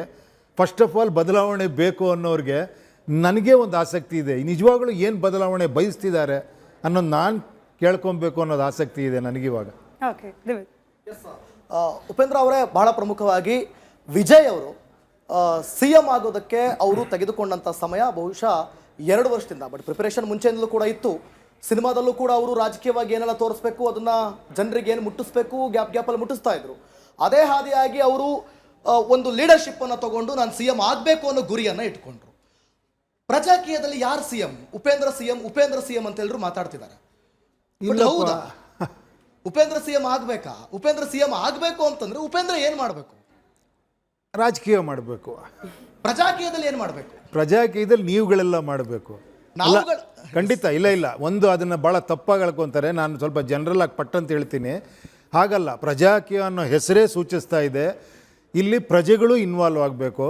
ಏನು ಹೇಳಿ, ರಾಜ ಅನ್ನೋದು ಬಿಟ್ಬಿಡಿ. ನಮ್ಮ ಕಾನ್ಸೆಪ್ಟಲ್ಲಿ ಅದು ಬರಬಾರ್ದು ಅಂತಲೇ. ಏನಂದರೆ ಒಬ್ಬ ಸೇವಕರು ಅಥವಾ ಜನಪ್ರತಿನಿಧಿಗಳು. ಸೊ ಎಲ್ಲರೂ ಬದಲಾವಣೆ ಮಾಡೋಕ್ಕೆ ಪ್ರಯತ್ನ ಪಡಬೇಕು. ನಮ್ಮೆಲ್ಲರ ಕರ್ತವ್ಯ ಅದು. ಫಸ್ಟ್ ಆಫ್ ಆಲ್ ಒಂದು ನನಗೆ ಈಗ ನನಗೆ ಕನ್ಫ್ಯೂಸ್ ಆಗಿರೋದು, ಇದುವರೆಗೂ ನಾನು ಕನ್ಫ್ಯೂಸ್ ಮಾಡ್ತಿದ್ದೆ ಅಂತ ಇದ್ದರು. ಈಗ ನನಗೊಂದು ಕ್ಲಾರಿಟಿ ಬೇಕು. ನಾನು ಅದನ್ನು ಕೇಳೋದಕ್ಕೋಸ್ಕರ ಇಲ್ಲಿ ಬಂದಿದ್ದೀನಿ. ಬದಲಾವಣೆ ಅಂತಾರಲ್ಲ, ಏನು ಬದಲಾವಣೆ ಬೇಕು, ಯಾವುದರಿಂದ ಬದಲಾವಣೆ ಬೇಕು, ಆ ಬದಲಾವಣೆ ಏನು ಅಂತ ತಿಳ್ಕೊಳ್ಳೋಕ್ಕೋಸ್ಕರ ಬಂದಿದ್ದೀನಿ ನಾನು. ಸರ್, ನಾನು ಕೇಳ್ತೀನಿ, ನೀವೊಂದು ಸಿನಿಮಾ ಮಾಡ್ತೀರಾ, ಸಿನಿಮಾಗೆ ಜನ ಬರಬೇಕು ಅಂತಂದರೆ ಪ್ರಮೋಷನ್ ಮಾಡ್ತೀರಾ. ಅದೇ ರೀತಿ ರಾಜಕಾರಣಿಗಳು ಗೆಲ್ಲಬೇಕು ಅಂತಂದರೆ ಇತ್ತೀಚಿನ ದಿನಗಳಲ್ಲಿ ಗ್ಯಾರಂಟಿಗಳನ್ನು ಕೊಡ್ತಾ ಇದ್ದಾರೆ, ಜನರನ್ನ ಮನವೊಲಿಸುವಂಥ ಕೆಲಸ ಮಾಡ್ತಿದ್ದಾರೆ, ಜೊತೆಗೆ ಅಭಿವೃದ್ಧಿಗಳನ್ನು ಹೇಳ್ತಾ ಇದ್ದಾರೆ, ಹೀಗೆ ಮಾಡ್ತೀವಿ ಅಂತ. ಎಕ್ಸಾಂಪಲ್, ನಾನು ಹೊರಗಡೆ ಜನರನ್ನ ಮಾತನಾಡ್ಸೋಕ್ಕೆ ಹೋದಂಥ ಸಂದರ್ಭದಲ್ಲಿ ಅವ್ರು ಹೇಳ್ತಾರೆ, ಅವರಿಗೆ 2,000 ರೂಪಾಯಿ ಕೊಟ್ಟವರಲ್ಲ ಸರ್, ಋಣ ಸರ್, ಹಾಕ್ಬಿಡ್ತೀವಿ ಸರ್ ಅಂತ ಹೇಳ್ತಾರೆ. ಸೊ ಆ ಬದಲಾವಣೆಯನ್ನು ಮಾಡೋದಕ್ಕೆ ಉಪೇಂದ್ರ ಅವರು ಫೀಲ್ಡಿಗೆ ಇಳಿದಿದ್ದಾರಾ ಅಥವಾ ಎಲ್ಲೋ ಒಂದು ಕಡೆ ಲೈವ್ನಲ್ಲಿ ಕೂತು ಮಾತನಾಡೋದ್ರಿಂದ ಬದಲಾವಣೆ ಆಗುತ್ತಾ? ಕೇವಲ ಅದು ಸೋಷಿಯಲ್ ಮೀಡಿಯಾ ಟ್ರೆಂಡ್ ಆಗ್ತಾ ಇದೆ ವಿನಃ ಜನರ ಮನಸ್ಸಲ್ಲಿ ಅದು ಬರ್ತಾ ಇದೆ. ಆ ಬದಲಾವಣೆಯನ್ನು ಇಲ್ಲ ಉಪೇಂದ್ರ ಅವರು ಬಂದರೆ ಏನಾದ್ರು ಒಂದು ಬದಲಾಗುತ್ತೆ ಅನ್ನೋ ಬದಲಾವಣೆಯನ್ನು ಯಾರು ಪ್ರಜಾಕೀಯದಲ್ಲಿದ್ದಾರೆ ಅವರೇ ತರಬೇಕಲ್ವಾ ಅನ್ನೋದು ನನ್ನ ಪ್ರಶ್ನೆ ಅಲ್ಲ, ಜನರು ನನಗೆ ಹೇಳಿದ ಅಲ್ಲ. ಅದಕ್ಕೆ ನಾನಿವಾಗ ಜನಗಳಲ್ಲಿ ಕೇಳೋಕ್ಕೆ ಇಷ್ಟಪಡ್ತೀನಿ. ಆ ಬದಲಾವಣೆ ಬಗ್ಗೆನೇ ಮಾತಾಡೋಣ, ಓಕೆನಾ? ಸಾಕಷ್ಟು ಬದಲಾವಣೆಗಳಿದೆ. ಏನಂದರೆ ಪಕ್ಷ ಬದಲಾವಣೆ, ಒಬ್ಬ ವ್ಯಕ್ತಿಯ ಬದಲಾವಣೆ, ಆಮೇಲೆ ಸಿಸ್ಟಮ್ ಬದಲಾವಣೆ ಅಥವಾ ನನ್ನ ಬದಲಾವಣೆ. ಎಷ್ಟೊಂದು ಬದಲಾವಣೆಗಳು ತುಂಬ ಇದೆ. ಈಗ ಲೆಟೆಸ್ಟ್ ಟಾಕ್ ಆ್ಯಕ್ಚುಲಿ ಏನು ಬದಲಾವಣೆ ಬೇಕು ಅಂತ ನಾನೇ ಕೇಳಕ್ಕೆ ಇಷ್ಟಪಡ್ತೀನಿ. ಸರಿ ಸರ್, ಅಲ್ಲಿಗೆ ಹೋಗೋಕೆ ಮುಂಚೆ ನಾವು ಪ್ರಜಾಕೀಯನ ಇನ್ನೊಂದಷ್ಟು ಮಾತನಾಡೋಣ. ಪ್ರಜಾಕೀಯ ಅಂದರೆ ಏನು ಆ್ಯಕ್ಚುಲಿ? ನೀವು ರಾಜಕೀಯದಿಂದ ಏನೋ ಡಿಫ್ರೆಂಟ್ ಆಗಿರೋದು ಮಾಡ್ಲಿಕ್ಕೆ ಹೊರಟಿದ್ದೀರಿ, ಬಟ್ ಇಡೀ ವ್ಯವಸ್ಥೆ ನಡೀತಿರೋದೇ ರಾಜಕೀಯದ ಈ ಮೂಲಭೂತಗಳೇನಿದೆ. ಎಕ್ಸಾಂಪಲ್ ಎಲೆಕ್ಷನ್ನು, ಅದಕ್ಕೆ ಮತದಾರರು ವೋಟ್ ಹಾಕ್ತಾರೆ, ಚುನಾವಣೆಗೆ ಇಂಥವ್ರು ನಿಲ್ತಾರೆ, ಹಿಂಗೆ ಕ್ಯಾಂಪೇನ್ ಮಾಡ್ತಾರೆ, ಅವ್ರು ಗೆದ್ದ ಮೇಲೆ ಇಂಥ ಸರ್ಕಾರ ರಚನೆ ಆಗುತ್ತೆ. ಈ ಪ್ರಜಾಕೀಯ ವ್ಯವಸ್ಥೆ ಇದಕ್ಕೆ ಹೆಂಗೆ ಡಿಫ್ರೆಂಟ್ ಆಗಿದೆ? ಪ್ರಜಾಕೀಯದ ಅಲ್ಟಿಮೇಟ್ ಗೋಲ್ ಏನು ಅಂತ? ಇಲ್ಲ, ಅದನ್ನು ಹೇಳ್ಬಿಡ್ತೀನಿ. ಇದೇ ಸಿಸ್ಟಮ್ಮೇ ಇರುತ್ತೆ. ಏನು ಹೇಳಿ, ನೀವು ಹೇಳ್ತಿರೋದು ಚುನಾವಣೆ, ರಾಜಕೀಯ ಅಲ್ಲ. ಚುನಾವಣೆ ಬಗ್ಗೆ ಹೇಳ್ತಾ ಅದನ್ನ ಇವಾಗ ನಾವು ಚುನಾವಣೆನ ನೆಕ್ಸ್ಟು ಸಂವಿಧಾನ ರಾಜಕೀಯ ಅಂದ್ಬಿಡ್ತೀವೇನೋ ಗೊತ್ತಿಲ್ಲ. ಹಂಗಲ್ಲ. ಚುನಾವಣಾ ಪದ್ಧತಿ ಏನು ಅಂದರೆ, ಏನೋ ಒಂದಷ್ಟು ಜನ ರೆಪ್ರೆಸೆಂಟೇಟಿವ್ ಬಂದು ನಿಂತ್ಕೊತಾರೆ, ಜನಗಳ ಹತ್ರ ಅವ್ರು ಅಪ್ರೋಚ್ ಮಾಡ್ತಾರೆ, ನಾನು ಈ ಥರ ಕೆಲಸ ಮಾಡ್ತೀನಿ ಅಂತ. ಜನಗಳಿಗೆ ಯಾರು ಇಷ್ಟ ಆಗುತ್ತಾರೋ ಅವ್ರನ್ನ ಆಯ್ಕೆ ಮಾಡ್ತಾರೆ, ಅವರಲ್ಲಿ ಹೋಗ್ತಾರೆ. ದೇ ರೆಪ್ರೆಸೆಂಟ್ ಪೀಪಲ್, ಕರೆಕ್ಟ್ ಅಲ್ವಾ? ನಿಜ. ನಾಯಕರ ರೆಪ್ರೆಸೆಂಟೇಟಿವ್ಸ್ ಅವರು. ಸೇವಕರು ತಾನೇ, ಪ್ರತಿನಿಧಿಗಳು, ಕರೆಕ್ಟ್ ಅಲ್ವಾ? ಜನಪ್ರತಿನಿಧಿಗಳು. ಅವ್ರಿಗೊಂದು ಸಂಬಳ ಇದೆ, ಪರ್ಕ್ಸ್ ಇದೆ, ಎಲ್ಲ ರೀತಿ ವ್ಯವಸ್ಥೆಗಳು ಮಾಡಿಕೊಟ್ಟಿರೋದು ಯಾರು ಯಾರು ಯಾರು ಜನರೇ. ಜನರು, ಕರೆಕ್ಟ್ ಅಲ್ವಾ? ಎಲ್ಲರ ಟ್ಯಾಕ್ಸ್ ಮನಿಯಿಂದ ಒಂದು ಸಿಸ್ಟಮ್ ಏನಿದೆ, ಎಲ್ಲರ ಟ್ಯಾಕ್ಸ್ ಮನಿಯಿಂದ ಒಂದು ಕಡೆ ಅದು ಕೇಂದ್ರೀಕೃತವಾಗುತ್ತೆ. ಅದಕ್ಕೆ ಒಂದು ಚಾನಲ್ ಮಾಡಿದ್ದಾರೆ, ಆ್ಯಕ್ಚುಲಿ ಒಂದು ಸುಂದರವಾಗಿರೋವಂಥ ಒಂದು ಅದ್ಭುತವಂತ ಒಂದು ಗವರ್ನೆನ್ಸ್ ಮಾಡಿದ್ದಾರೆ. ಓದಿರೋವಂಥ ಎಷ್ಟೋ ವ್ಯಕ್ತಿಗಳು ಏನೋ ನಮ್ಮ ಬ್ಯೂರೋಕ್ರಸಿಲಿದ್ದಾರೆ, ಕರೆಕ್ಟ್ ಅಲ್ವಾ? ಇಲ್ಲಿ ಏನು ಹೇಳಿದ್ದಾರೆ, ವಿದ್ಯೆಗಿದ್ಯೆ ಏನು ಬೇಡ, ಒಬ್ಬ ರೆಪ್ರೆಸೆಂಟೇಟಿವ್ ಬೇಕು ಅಂತ ಹೇಳಿದ್ದಾರೆ. ಯಾರು ಬೇಕಾದ್ರೂ ಬರ್ಬೋದು, ಇಲ್ಲಿ ವ್ಯಕ್ತಿಗಳನ್ನ ಪ್ರತಿನಿಧಿಸುವಂಥವ್ರು ಒಬ್ಬರು ಬರಬೇಕು ಅಂತ ಹೇಳಿದ್ದಾರೆ, ಕರೆಕ್ಟ್ ಅಲ್ವಾ? ಹೌದು. ಇದೇ ಸಿಸ್ಟಮ್ ಅಲ್ವಾ? ಈ ಸಿಸ್ಟಮ್ನ ನಾನು ಯಾರು ಬಂದರೂ ಚೇಂಜ್ ಮಾಡೋಕ್ಕಾಗಲ್ಲ. ಇದು ಸಿಸ್ಟಮ್, ಇದು ರಾಜಕೀಯ ಬೇರೆ. ಬಟ್ ರಾಜಕೀಯದ ಬಗ್ಗೆ ಮಾತಾಡೋಣ ಇವಾಗ. ರಾಜಕೀಯದಲ್ಲಿ ಏನಾಗಿದೆ, ನೀವು ಹೇಳ್ದಂಗೆ ಸರ್ ಒಂದು ಸಿನಿಮಾ ಮಾಡ್ತೀರಾ, ಪ್ರಮೋಷನ್ ಮಾಡ್ತೀರಾ, ಜನ ಬರ್ತಾರೆ. Yes, cinema is a business. ನಾನು ದುಡ್ಡು ಜನರಿಂದ ಇಸ್ಕೊಂಡು ಸಿನಿಮಾ ಮಾಡ್ತೀನ, ಅಥವಾ ನನ್ನ ದುಡ್ಡು ಹಾಕ್ತೀನಿ, ಅಥವಾ ಪ್ರೊಡ್ಯೂಸರ್ ಯಾರೋ ದುಡ್ಡು ಹಾಕ್ತಾರೆ, ಕರೆಕ್ಟ್ ಅಲ್ವಾ? ಕರೆಕ್ಟ್ ತಾನೇ? ಬಿಸ್ನೆಸ್ ಅದು. ನನ್ನ ದುಡ್ಡು ನಾನು ಹಾಕ್ತೀನಿ, ನಾನು ಪ್ರಚಾರ ಮಾಡ್ತೀನಿ, ಆ ದುಡ್ಡಲ್ಲಿ ಲಾಭ ನಾನು ಪಡಿತೀನಿ, ನಾನು ಕಷ್ಟನೂ ಪಡ್ತೀನಿ. ಇದು ಬಿಸ್ನೆಸ್ಸು. ಇದೇನಿದು ಸಮಾಜ ಸೇವೆನ ಬಿಸ್ನೆಸ್ಸಾ ಇದು? ಹೇಳಿ ದಯವಿಟ್ಟು, ಇದು ಬಿಸ್ನೆಸ್ಸಾ ಸಮಾಜ ಸೇವೆನಾ? ಸರ್, ನಾನು ಪ್ರಮೋಷನ್ ಬಗ್ಗೆ ಅಂದ್ರೆ ಜನರನ್ನ ಅಲ್ಲಲ್ಲ, ಸೆಳೆಯೋ ಅಂತ ಕಲೆ, ಜನರನ್ನ ಸೆಳೆಯೋ ಅಂತ ಕಲೆ ಬಗ್ಗೆ ಮಾತಾಡ್ತೀನಿ. ಸೆಳೆಯೋ ಕಲೆ ಬಿಡಿ, ಸಾವಿರಾರು ಇವಾಗ ಆಲ್ರೆಡಿ ನೋಡ್ಬಿಟ್ಟಿದೀವಿ ಏನೇನು ಕಲೆಗಳಿದೆ, ಎಲ್ಲ ಬರ್ತಾ ಇದೆ. ಸರ್, ಈಗ ನೀವು ನಿಲ್ತೀರಾ, ನೀವು CM ಆಗ್ತೀರಾ, ನೀವು ಚುನಾವಣೆಗೆ ನಿಲ್ತೀರಾ? ಅಲ್ಲ, ನಾನು ಕೆಲವು ಕ್ವಶನ್ ಕೇಳ್ತೀನಿ. ಇವಾಗ ನೀವು ಬದಲಾವಣೆ ಅಂತ ಹೇಳ್ತಿದ್ದೀರಲ್ಲ, ಯಾವ ಬದಲಾವಣೆ? 2,000 ರೂಪಾಯಿ ಇಸ್ಕೊಳ್ಳದೆ ಜನ ಮತ ಹಾಕಬೇಕು, ಮೊದಲನೇ ಬದಲಾವಣೆ ನೀವು ಬಯಸ್ತಿರೋದು, ಕರೆಕ್ಟ್ ಅಲ್ವಾ? ಅಲ್ಲ, ಅದನ್ನ ಹೋಗಲಾಡಿಸ್ಬೇಕು. ಅದನ್ನ ಹೋಗಲಾಡಿಸ್ಬೇಕು ಅಂತಂದ್ರೆ ನೀವು ಫೀಲ್ಡ್ಗೆ ಇಳಿಬೇಕು ಅಂತ. ನಾನು ಫೀಲ್ಡ್ಗೆ ಇಳಿದಿದ್ದಕ್ಕೆ ನೀವು ನನ್ನ ತಂದಿಲ್ಲಿ ಕೂರಿಸಿದ್ದೀರಾ. ಬೇಸಿಕ್ ಪ್ರಶ್ನೆ ಏನು ಅಂತಂದ್ರೆ, ಒಂದ್ ಮಾತಿದೆ sir, though you are doing Prajakeeya, but ರಾಜಕೀಯ ಹಾಗೆ ಗಾರೆ ಕೆಲಸ ಎರಡನ್ನ ವರ್ಕ್ ಫ್ರಮ್ ಹೋಮ್ ಮಾಡ್ಲಿಕ್ಕೆ ಆಗೋದಿಲ್ಲ ಅಂತ. ಬಟ್ ಉಪೇಂದ್ರ ಅವರು ಪ್ರಜಾಕೀಯನ ವರ್ಕ್ ಫ್ರಮ್ ಆಪ್ ಮಾಡ್ಲಿಕ್ಕೆ ಹೊರಟ್ಬಿಟ್ಟಿದ್ದಾರೆ. ಇದು ಸಾಧ್ಯ ಆಗತ್ತಾ ಅನ್ನೋ ದೊಡ್ಡ ಅನುಮಾನ ಇದೆ. ಯಾವುದೇ ಆಗಲಿ ಅಮ್ಮ, ಫಸ್ಟ್ ಆಫ್ ಆಲ್ ಒಬ್ರು ಫಸ್ಟ್ ಮೊಬೈಲು ಈ ಥರ ಇಲ್ಲಿ ಕೂತ್ಕೊಂಡು, ನಾನು ಅಮೇರಿಕಾದಲ್ಲಿರೋ ಹತ್ರ ಇಲ್ಲಿ ಕೂತ್ಕೊಂಡು ಮಾತಾಡ್ಬೋದು ಅಂದಾಗ ಅವನ್ನ ಹುಚ್ಚ ಅಂದಿರ್ತಾರೆ, ಕರೆಕ್ಟ್ ಅಲ್ವಾ? ಆ ಕಲ್ಪನೆ ಫಸ್ಟ್ ಬೇಕು, ಆಮೇಲೆ ಅದು ಏನು ಹೇಳಿ ಅದು ಮ್ಯಾನಿಫೆಸ್ಟ್ ಆಗುತ್ತೆ ಅಲ್ವಾ? ಯಾವುದೇ ಆಗಲಿ ಸುಂದರವಾದ ಕಲ್ಪನೆ ಬೇಕಲ್ವ ನಮಗೆ. ಇವಾಗ ಒಂದು ನಡೀತಾ ಇದೆ, ಅದೇ ಥರ ನಡಿಬೇಕು ಅಂದ್ಕೊಂಡ್ರೆ ಯಾವ ಅಭಿವೃದ್ಧಿ, ಯಾವ ಬದಲಾವಣೆ ಬಗ್ಗೆ ನಾವು ಬಯಸ್ತಾ ಇದ್ದೀವಿ? ಫಸ್ಟ್ ಆಫ್ ಆಲ್ ಬದಲಾವಣೆ ಅಂತ ಹೇಳೋ ಮನಸ್ಥಿತಿನ ನನಗೆ ಬೇಕು. ಏನು ಬದಲಾವಣೆ ಬಯಸ್ತಾ ಇದ್ದೀವಿ ನಾವು? ಬದಲಾವಣೆ ಅಂತೀವಿ, ಪಾರ್ಟಿಗಳನ್ನ ಬದಲಾವಣೆ ಮಾಡ್ತಾ ಇದ್ದೀವಿ, ಅವ್ರನ್ನ ಬೈತೀವಿ, ಇವ್ರು ಕರ್ಕೊಂಬರ್ತೀವಿ. ಈ 5 ವರ್ಷ ನೋಡ್ತೀವಿ, ಅವರೇ ಬೆಟ್ರಪ್ಪ ಇವ್ರಿಗಿಂತ, ಅಯ್ಯೋ ಸಾಕು ಅವ್ರು ಬರಲಿ, ಮತ್ತೆ ಅವ್ರನ್ನ ಕರ್ಕೊಂಬರ್ತೀವಿ. ಕೊನೆಗೆ ಇವ್ರು ಇಬ್ಬರು ಹೋಗ್ಬಿಟ್ಟು ಇಲ್ಲ 3ನೇವ್ರನ್ನ ಕರ್ಕೊಂಬರೋಣ ಅಂತ ಅವನ್ನ ಕರ್ಕೊಂಬರ್ತೀವಿ. But what you are doing is the same thing. ಅದೇ ಪ್ರಚಾರ, ಅದೇ ಹಣ, ಅದೇ ಫೇಮಸ್ ಫೇಸ್ಗಳು, ಕರೆಕ್ಟ್ ಅಲ್ವಾ? ಇದೇ ನೀವು ಹೇಳೋದು ಹಣ ಹಂಚೋದು, ಅಥವಾ ಏನೋ ಒಂದು ನಾವೊಂದಷ್ಟು ಏನೋ ಒಂದು ಸ್ಕೀಮ್ಗಳು ಕೊಡೋದು ಅವ್ರಿಗೆ. ಇದು ಬೇಕಾ? ಅಥವಾ ನಾನು ಇನ್ನೊಂದು ಹೇಳ್ತೀನಿ ಕೇಳಿ, ಇದನ್ನು ಸ್ವಲ್ಪ ಗಮನ ಇಟ್ಟು ಕೇಳಿ. ಇವಾಗ ನಮ್ಗೆ ಆಗ್ಬೇಕು, ನಾನು ಹೇಳಿದ್ನಲ್ಲ ಏನು ಸಿಸ್ಟಮ್ ಅಂತ, ಇಲ್ಲಿಂದ ಎಲ್ಲ ಟ್ಯಾಕ್ಸ್ ಮನಿ ಇಲ್ಲಿ ಹೋಗುತ್ತೆ. ಇದು ಇಲ್ಲಿ ಜನರ ಅಭಿವೃದ್ಧಿ ಕಾರ್ಯಗಳಿಗೆ ಬರಬೇಕು ಅಲ್ವಮ್ಮ? ಇದೊಂದು ಸಿಸ್ಟಮ್ ಇದೆ. ಅದು ಜನಕ್ಕೆ ಏನು ಬೇಕು ಅಂತ ತಿಳ್ಕೊಳ್ತಾನೆ ಅದು ಬರಬೇಕು ಇಲ್ಲಿಗೆ, ಅಥವಾ ಇಲ್ಲಿ ಕೂತಿರೋನು ಡಿಸೈಡ್ ಮಾಡ್ತಾನೆ ಇದು ಬೇಕು ಅದು ಬೇಕು ಅಂತ? ಜನರಿಗೆ ಏನು ಬೇಕು ಅಂತಲೇ ಡಿಸೈಡ್ ಮಾಡ್ಬೇಕು ತಾನೆ, ಕರೆಕ್ಟ್ ಅಲ್ವಾ ಸರ್? ಅದಕ್ಕೆ ಕರೆಕ್ಟಾಗಿ ಜನರ ಹತ್ರ ಅದು ಬರಬೇಕು. ಫಾರ್ ಎಕ್ಸಾಂಪಲ್ ಸಿಂಪಲಾಗಿ ಹೇಳ್ತೀನಿ, ಒಂದು ಒಳ್ಳೆ ಉಚಿತವಾದಂಥ ಒಂದು ಅದ್ಭುತವಾದಂಥ ಒಂದು ಆರೋಗ್ಯ ಒಂದು ವ್ಯವಸ್ಥೆನೋ ಅಥವಾ ಶಿಕ್ಷಣ ವ್ಯವಸ್ಥೆನೋ ಈ ಥರದ್ದು ಬರಬೇಕು ಅಂತ ಜನ ಬಯಸ್ತಾರೆ ಅಂದ್ಕೊಳ್ಳಿ, ಕರೆಕ್ಟ್ ಅಲ್ವಾ? ಅದನ್ನು ಎಷ್ಟು ಟ್ರಾನ್ಸ್ಪರೆಂಟಾಗಿ ತರ್ಬೋದು ಈಗಿರೋ ಟೆಕ್ನಾಲಜಿ ಯೂಸ್ ಮಾಡಿ. ಎಲ್ಲೂ ಅದು ಕರಪ್ಷನ್ ಒಳಗಾಗಿದೆ, ಆ ಹಣನ ಯಾರು ಕದೀದೆ ಅಲ್ವಾ? ಅದು ಕರೆಕ್ಟಾಗಿ ಜನರ ಹತ್ರ ತರೋದಕ್ಕೆ ಏನೇನು ಮಾಡ್ಬೋದು ನಾವು, ಟೆಕ್ನಾಲಜಿ ಹೆಂಗೆ ಬಳಸ್ಕೊಬೋದು, ಜನಕ್ಕೆ ಏನು ಬೇಕಾಗಿದೆ, ಏನು ಮಾಡಿದ್ರೆ ಬೆಟರ್ ಆಗುತ್ತೆ, ಇದು ತಾನೇ ಎಲೆಕ್ಷನಲ್ಲಿ ನಾವು ಮಾತಾಡಬೇಕಾಗಿರೋ ವಿಷಯ ಅಲ್ವೋ? ಹೌದು, ಇದಕ್ಕೆ ತಾನೇ ಜನ ವೋಟ್ ಮಾಡಬೇಕು. ಇದನ್ನು ಬಿಟ್ಟು ಬೇರೆ ವಿಷಯಗಳೆಲ್ಲ ಮಾತಾಡ್ತಿದ್ದೀವಿ ನಾವು. ಏನು ಸರ್ ನೀವು ಆಗ್ತೀರಾ CM, ಸರ್ ಏನು ಸರ್ ಆ ಸ್ಟಾರ್ ಬಂದರೆ ಇಲ್ಲಿ ಯಾವ ಸ್ಟಾರ್ ಬರ್ತಾರೆ? Is it a topic of our system discussion? ಒಂದು ಬದಲಾವಣೆ ತರಬೇಕು ಅಂದ್ರೆ you have to be in the system. ನೀವು ಸಿಸ್ಟಮ್ ಅಲ್ಲಿ ಇದ್ದೀರಿ ಅಂದ್ರೆ ನಿಮಗೊಂದು ಅಧಿಕಾರ ಬೇಕು ಕೈಯಲ್ಲಿ. Without power what change can anybody bring? ಅಧಿಕಾರ ಬರೋದಕ್ಕೆ ಮತ್ತೆ ನಾನು ಸೇಮ್ ಮಾಡಬೇಕಲ್ಲ. ನೀವು ಹೇಳ್ತಿರೋದು ಅಧಿಕಾರಕ್ಕೆ ಹೋಗ್ಬೇಕು, ಮತ್ತೆ ಇದನ್ನೇ ಮಾಡಬೇಕು. ಬದಲಾವಣೆ ಅವಾಗ ಏನಾಗುತ್ತೆ ಹೇಳಿ, ನಾನು ಬದಲಾಗಿರ್ತೀನಿ ಅಷ್ಟೇ. ಅಂದರೆ ಒಬ್ಬ ಹೋಗಿರ್ತಾನೆ, ಇನ್ನೊಬ್ಬ ಬಂದಿರ್ತಾನೆ, ಬಟ್ ದ ಸೇಮ್ ಸಿಸ್ಟಮ್. ನಾವು ಮಾತಾಡ್ತಿರೋದು ಅದೇ ಸಿಸ್ಟಮ್ ಬಗ್ಗೆ ಮಾತಾಡ್ತಿದ್ದೀವಿ. ಸರ್ ಅದು ಹಂಗೆ ಇರಲಿ ಸರ್, ಪ್ರೊಸೆಷನ್ಗಳಾಗಲಿ ಸರ್, ದುಡ್ಡು ಖರ್ಚಾಗಲಿ ಸರ್, ಎಲ್ಲ ಹಿಂಗೆ ಇರಲಿ ಸರ್, ಸರ್ ಹಣ ಹಂಚಿದ್ರೂ ಪರವಾಗಿಲ್ಲ ಸರ್, ನೀವು ಬಂದ್ಬಿಡಿ ಸರ್. ಹೌದು, ಅಲ್ಲಿ ಬದಲಾವಣೆ ಆಗುತ್ತೆ. ಬಟ್ ಇದೆಲ್ಲ ಹೆಂಗೆ ಬದಲಾವಣೆ ಆಗುತ್ತೆ? ಇಷ್ಟೆಲ್ಲ ಮಾಡೋದ್ರ ಮೇಲೆ ಬದಲಾವಣೆ ಆಗುತ್ತಾ ಸರ್? ಇದೇನಾರ ಅಲ್ಲಿಗೆ ಉಪೇಂದ್ರ ಅವ್ರ ಅಲ್ಟಿಮೇಟ್ ಗೋಲ್ CM ಚೇರ್ ಮೇಲೆ ಕೂರೋದಲ್ಲ. CM ಚೇರ್ ಸೆಕೆಂಡ್ರಿ ಬಿಟ್ಬಿಡಿ, ನೀವು ಇಲ್ಲಿ ಬನ್ನಿ. ಯಾಕೆ ಒಂದೇ ಸತಿ ಝಡ್ಗೆ ಹೋಗ್ತಾ ಇದ್ದೀರ? ನಾನು ಇಂದ ಸ್ಟಾರ್ಟ್ ಮಾಡ್ತಾ ಇದ್ದೀನಿ. ಸರಿ, ಫಸ್ಟ್ ಎಲ್ಲಿಂದ ಸ್ಟಾರ್ಟ್ ಆಗಬೇಕು? ಅಲ್ಲಲ್ಲ, ಇಂದ ಸ್ಟಾರ್ಟ್ ಮಾಡಿ ಇವಾಗ ನಾನು ಏನೋ ಸಿನಿಮಾ ಸ್ಟಾರ್ಟ್ ಮಾಡಿದೆ, ಇವಾಗ ಪ್ರಜಾಕ್ಕೆ ಇಂದ ಸ್ಟಾರ್ಟ್ ಮಾಡಿದ್ದೀನಿ. ಇಲ್ಲಿ ಏನಾಗಬೇಕು ಆ್ಯಕ್ಚುಲಿ, ಫಸ್ಟು ನಾವು ಏನು ಹೇಳಿ ಪ್ರಜೆಗಳಿಗೆ ಫಸ್ಟು ಅರ್ಥ ಮಾಡಿಸ್ಬೇಕು. ನೀವು ಟ್ಯಾಕ್ಸ್ ಕಟ್ತಾ ಇದ್ದೀರಪ್ಪ, ನಿಮ್ಮ ದುಡ್ಡಪ್ಪ ಅಂತ ಫಸ್ಟ್ ಅವ್ನಿಗೆ ಅರಿವಾಗಬೇಕು. ಎಷ್ಟೋ ಜನಕ್ಕೆ ಹೆಂಗಾಗ್ಬಿಟ್ಟಿತ್ತಂದರೆ, ಸರ್ ಯಾರೋ 4% ಅಷ್ಟೇ ಜನ ಟ್ಯಾಕ್ಸ್ ಕಟ್ತಿರೋದಂತೆ ಅಂತ. ನಾವು ಯಾರು ಟ್ಯಾಕ್ಸೇ ಕಟ್ಟಿ, ನಾನು ಬಂದು ಹೇಳೋಕ್ಕೆ ಶುರು ಮಾಡಿದೆ, ಇಲ್ಲಪ್ಪ ನೀವು ಒಂದು ಟೀ ಕುಡಿದ್ರೆ ಟ್ಯಾಕ್ಸ್ ಕಟ್ತೀರಾ, ಒಂದು ದೋಸೆ ತಿಂದರೆ ಟ್ಯಾಕ್ಸ್ ಕಟ್ತೀರಾ, ಮನೆಗೇನೋ ಒಂದು ಟೂತ್ ಪೇಸ್ಟ್ ಅಂದರೆ ಟ್ಯಾಕ್ಸ್ ಕಟ್ತೀರಾ, ನಿಮ್ಮದೆಲ್ಲ ದುಡ್ಡು ಇದು. ಆಮೇಲೆ ಒಳ್ಳೆ ಟೈಮಲ್ಲಿ GST ಬಂದಮೇಲೆ ಇನ್ನೂ ಸ್ವಲ್ಪ ಗೊತ್ತಾಗೋಯ್ತು ಎಲ್ಲರಿಗೂ, ಇಲ್ಲ ನಾವೆಲ್ಲ ಟ್ಯಾಕ್ಸ್ ಕಟ್ತಿದ್ದೀವಿ ಅಂತ. ಆಮೇಲೆ ಈ ದುಡ್ಡು ನಿಮಗೆ ಬರಬೇಕು, ಯಾವ ರೀತಿ ಬರಬೇಕದು, ಎಷ್ಟು ಪಾರದರ್ಶಕವಾಗಿ ಬರಬೇಕು, ಎಷ್ಟು ಆನೆಸ್ಟ್ ವ್ಯಕ್ತಿಗಳು ಬೇಕು ನಮಗಿಲ್ಲಿ. ಎಸ್ ಸರ್, ಈಗ ನೀವು ಹೇಳ್ತಿರುವಂಥ ಪ್ರತಿಯೊಂದು ಮಾತು, ನಿಮ್ಮ ಐಡಿಯಾಲಜಿ, ಪ್ರಜಾಕೀಯದ ಐಡಿಯಾಲಜಿ, ನೀವೇನು ಜನರಿಗೆ ತಿಳಿಸ್ಕೊಡ್ತಾ ಇದ್ದೀರಾ, ಇದೆಲ್ಲವೂ ಕೂಡ ನಿಜವಾಗ್ಲೂ ಚೆನ್ನಾಗಿದೆ. ಐ ಅಗ್ರಿ, ಒಪ್ಕೊಳ್ತೀನಿ. ಆದ್ರೆ ಇದನ್ನ ಜನರಿಗೆ ಮುಟ್ಟಿಸುವಂತ ಪ್ರಯತ್ನ ಹೇಗೆ ನಡೀತಾ ಇದೆ ನಿಮ್ಮ ಕಡೆಯಿಂದ ನೋಡಿ. ಅದನ್ನ ಈಗ ನೀವು ಹಾಕ್ತೀರಾ ಬುದ್ಧಿವಂತರಿಗೆ ಮಾತ್ರ ಅಂತ, ಹಾಗಾದ್ರೆ ಎಲ್ಲರೂ ಬುದ್ಧಿವಂತರಿದಾರ ನಮ್ಮ ಈ ಸಮಾಜದಲ್ಲಿ? ಅದನ್ನ ಪಿಕ್ಚರ್ ಪ್ರೂವ್ ಮಾಡ್ಬಿಟ್ಟಿದ್ದಾರೆ. ಅದನ್ನ ಪಿಕ್ಚರ್ ತರನೇ ಇದೆ ನಿಮ್ಮ ಮಾತುಗಳು ಅಂತ ನನ್ನ ಅನಿಸಿಕೆ. ಅದನ್ನ ಜನಸಾಮಾನ್ಯರಿಗೆ ಮುಟ್ಟಿಸುವಂತ ಕೆಲಸ ಹೇಗ್ ಮಾಡ್ತೀರಿ ಅಂತ. ಜನ ಆ ಪಿಕ್ಚರ್ ನೋಡಿ ಸೂಪರ್ ಹಿಟ್ ಮಾಡಿದ್ರಲ್ವಾ, ಜನ ದಡ್ರ ಬುದ್ಧಿವಂತರ. ಬಿಸ್ನೆಸ್ ಸರ್, ಬಟ್ ರಾಜಕಾರಣದಲ್ಲಿ ಯಾವ ರೀತಿ? ಓಕೆ, ಇದು ಬಿಸ್ನೆಸ್ ಆಗೋಗ್ಬಿಟ್ಟಿದೆ ನೀವು ಹೇಳ್ತಿರೋ ಪ್ರಕಾರ. ಇವಾಗ ಹೇಳ್ತಿದ್ದೀರಲ್ಲ ಸರ್, 2,000 ಕೊಡೋದು, ಪ್ರಚಾರ ಕೋಟಿ ಖರ್ಚು ಮಾಡೋದು, ಏನು ಹೇಳಿ ಪ್ರಚಾರಕ್ಕೆ ಸ್ಟಾರ್ಗಳು ಕರ್ಕೊಂಡು ಹೋಗೋದು, ಸ್ಟಾರ್ಗಳಿಗೆ ದುಡ್ಡು ಕೊಡೋದು, ಇದೇನು ಬಿಸ್ನೆಸ್ಸಾ, ಇದೇನು ಈ ಸಮಾಜ ಸೇವೆನಾ? ಎಸ್ ಸ್ಮಿತಾ, ನಮ್ದು ಅಲ್ಟಿಮೇಟ್ಲಿ ಅದೇ ಪ್ರಶ್ನೆ.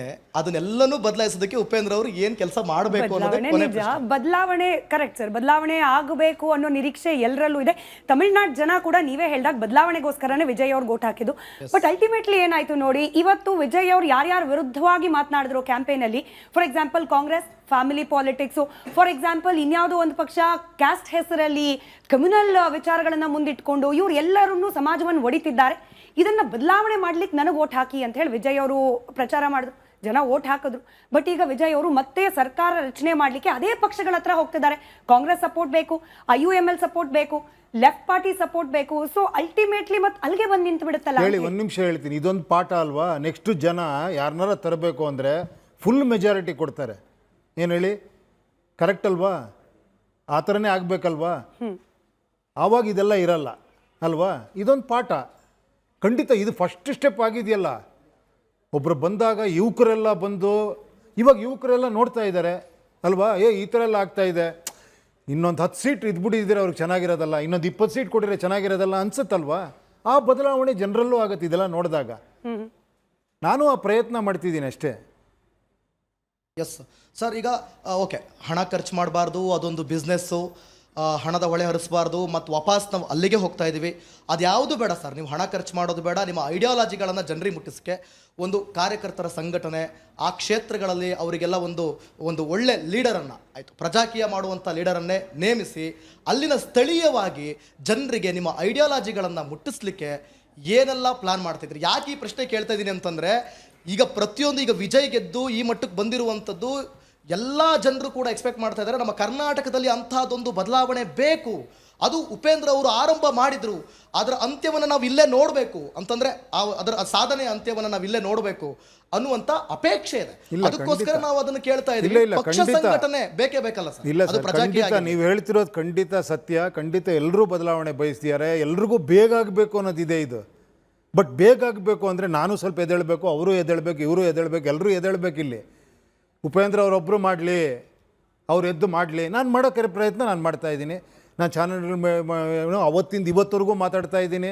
ನಾನು ಕಾಲೇಜುಗಳಿಗೆ ಹೋಗಿ ಮಾತಾಡ್ತಾ ಇದ್ದೀನಿ, ನಾನು ಹಳ್ಳಿಗಳ ಕಡೆ ಹೋಗಿದ್ದೀನಿ. ನನ್ನ ಕೈಲಿ ಎಷ್ಟಾಗುತ್ತೋ ಅಷ್ಟು ಮಾಡ್ತೀನಿ, ಇನ್ನೂ ಜಾಸ್ತಿ ಮಾಡ್ತೀನಿ ಬೇಕಾದ್ರೆ.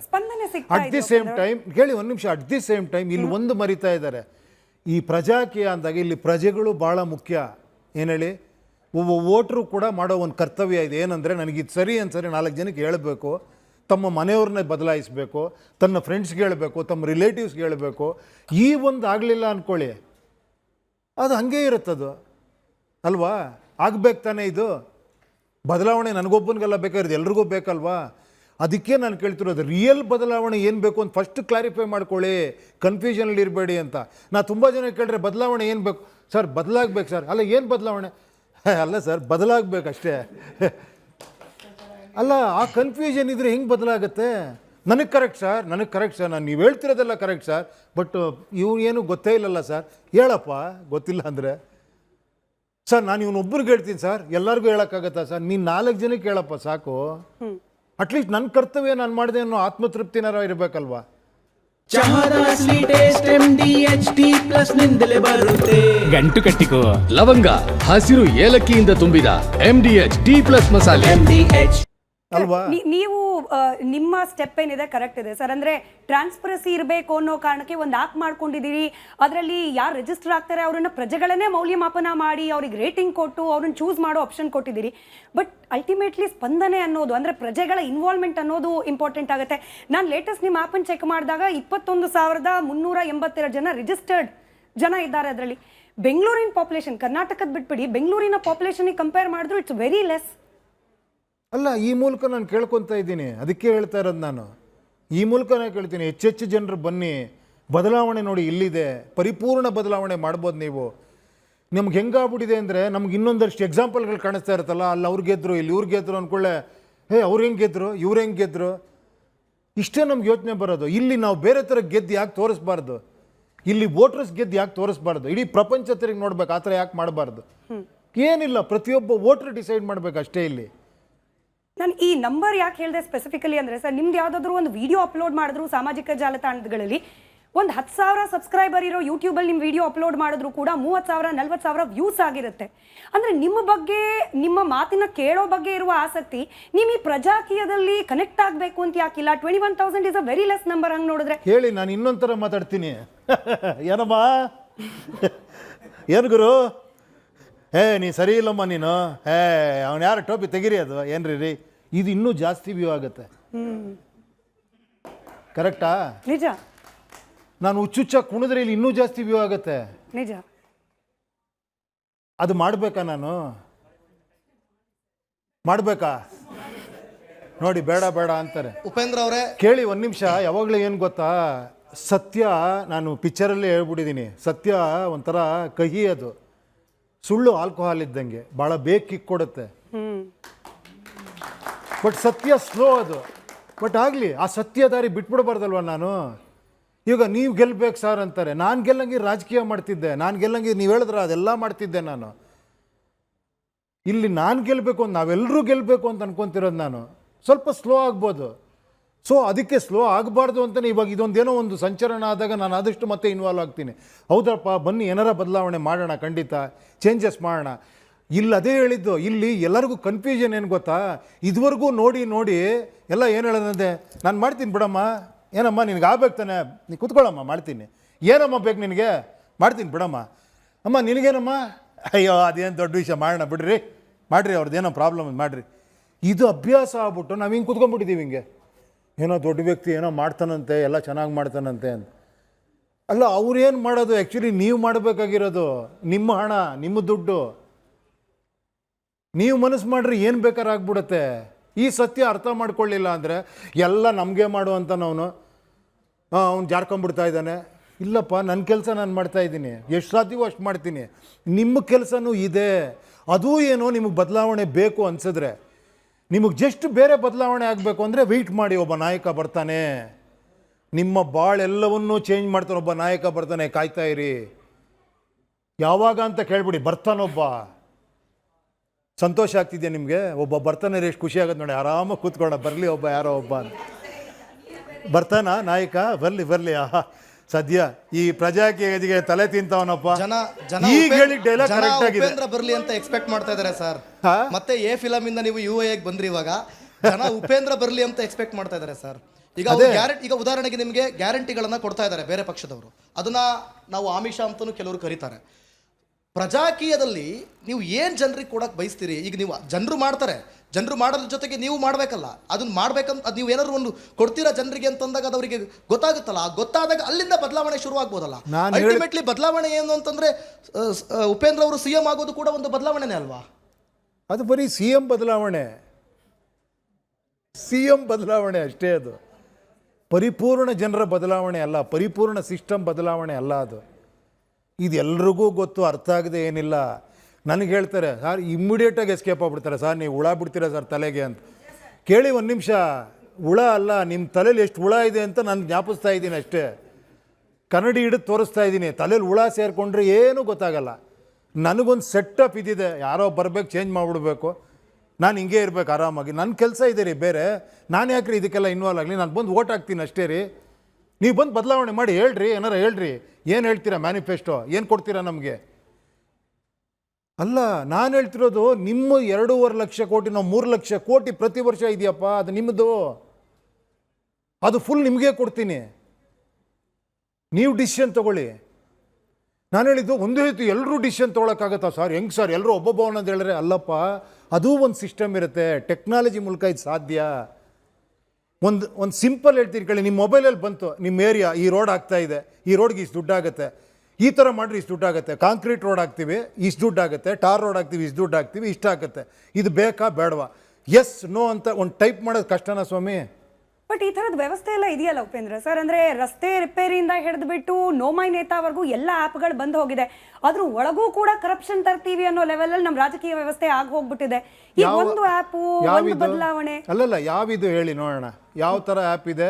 ಇವಾಗ ಒಂದು ಸಣ್ಣ ಎಕ್ಸಾಂಪಲ್ ಹೇಳ್ತೀನಿ. ಪಾಪ ನೀವು ರಸ್ತೆದು ಹೇಳಿದ್ರಿ, ರಸ್ತೆಗೂ ಕೂಡ ಒಂದು ಆ್ಯಪ್ ಇದೆ ವಿಶೇಷವಾಗೇನೆ. ಅಲ್ಲ, ರಸ್ತೆಗೆ ಆ್ಯಪ್ ಇರ್ಬೋದು. ಒಂದು ಹೇಳ್ತೀನಿ, ಇದಕ್ಕೊಂದು ಆ್ಯಪ್ ಇದ್ರೆ ಹೇಳಿ. ಮೊನ್ನೆ ಯಾರೋ ನಮ್ಮ ಫ್ರೆಂಡ್ ಸ್ನೇಹಿತರೊಬ್ಬರು ಒಂದು ಅಂಗಡಿ ಓಪನ್ ಮಾಡಿದ್ರು, ಭಾಳ ಜೋರಾಗಿ ಇಂಟೀರಿಯರ್ಸ್ ಎಲ್ಲ ಮಾಡಿ ಸಖತ್ತಾಗಿ ಮಾಡಿ, ಪಾಪ ಎಷ್ಟೋ ಬಾಡಿಗೆ ಕಟ್ಟಿ ಮಾಡಿ ಒಂದು ಶಾಪ್ ಓಪನ್ ಮಾಡಿ ಕೂತ್ಕೊಂಡ್ರು. ಓ ಏನೋ ಮಾಡ್ಬೋದು, ಮುಂದೆ ಬಂದು ಫುಲ್ ಅಗದ್ಬಿಟ್ಟಿದ್ದಾರೆ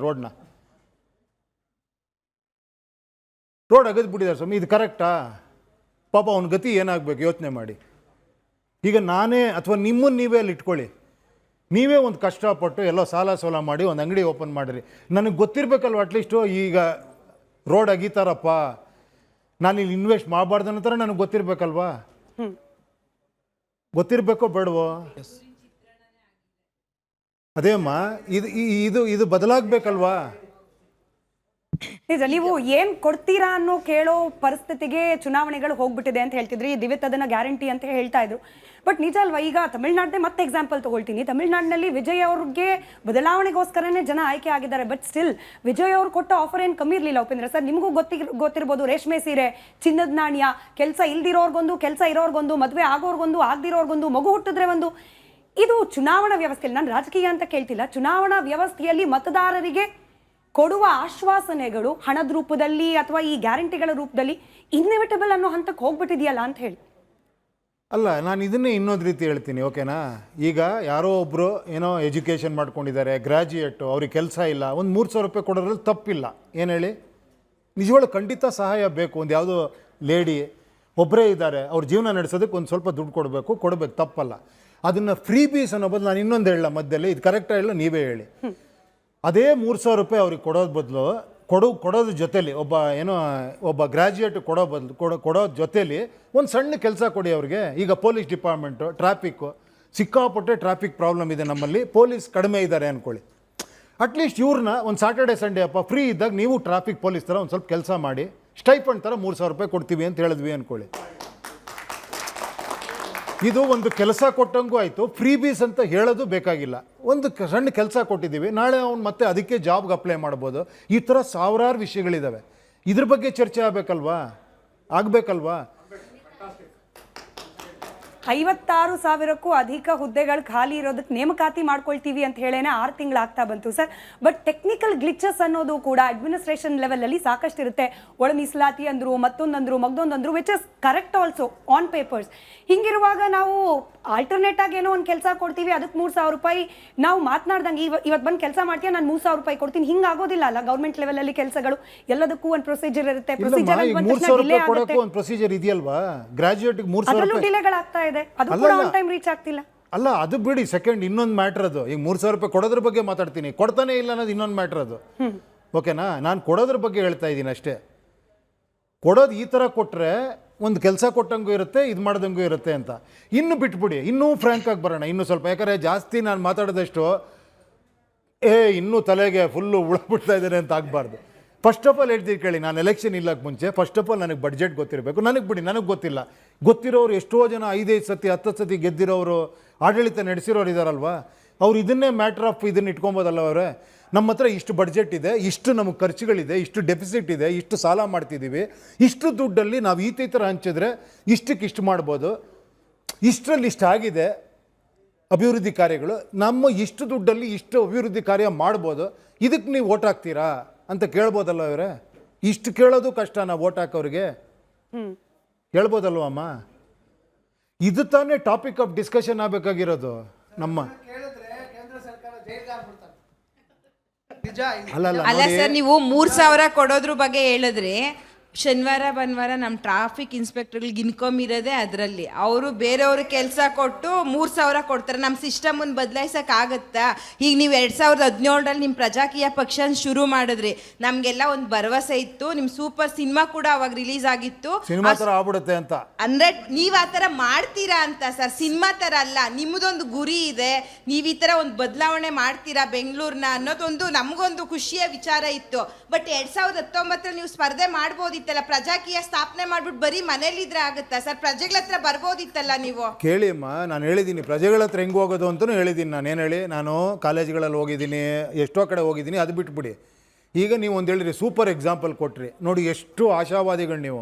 ಒಂದು ಪಿಕ್ಚರ್ ನೋಡ್ಬಿಟ್ಟು ಈ ಪಿಕ್ಚರ್ ಹೆಂಗೆ ಮಾಡಿದ್ರೆ ಉಪೇಂದ್ರ, ಅವಾಗ ಏನು ಗೊತ್ತಾ, ಇನ್ನು ಮುಂದೆ ಕೇಳಿ ಕೇಳಿ ಒಂದು ನಿಮಿಷ ಕೇಳಿ ಒಂದು ನಿಮಿಷ, ಆ ಯೋಚನೆಗಳೇ ಇಲ್ಲಿ ನಾನು ಮಾತಾಡ್ತಿರೋದು.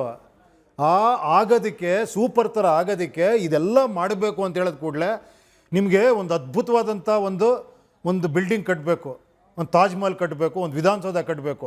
ಬಟ್ ಅದ್ರ ಕಷ್ಟಗಳು ಹೇಳ್ತಿದ್ದಂಗೆ ಮಾಡಿ ಸರ್ ಮಾಡಿ.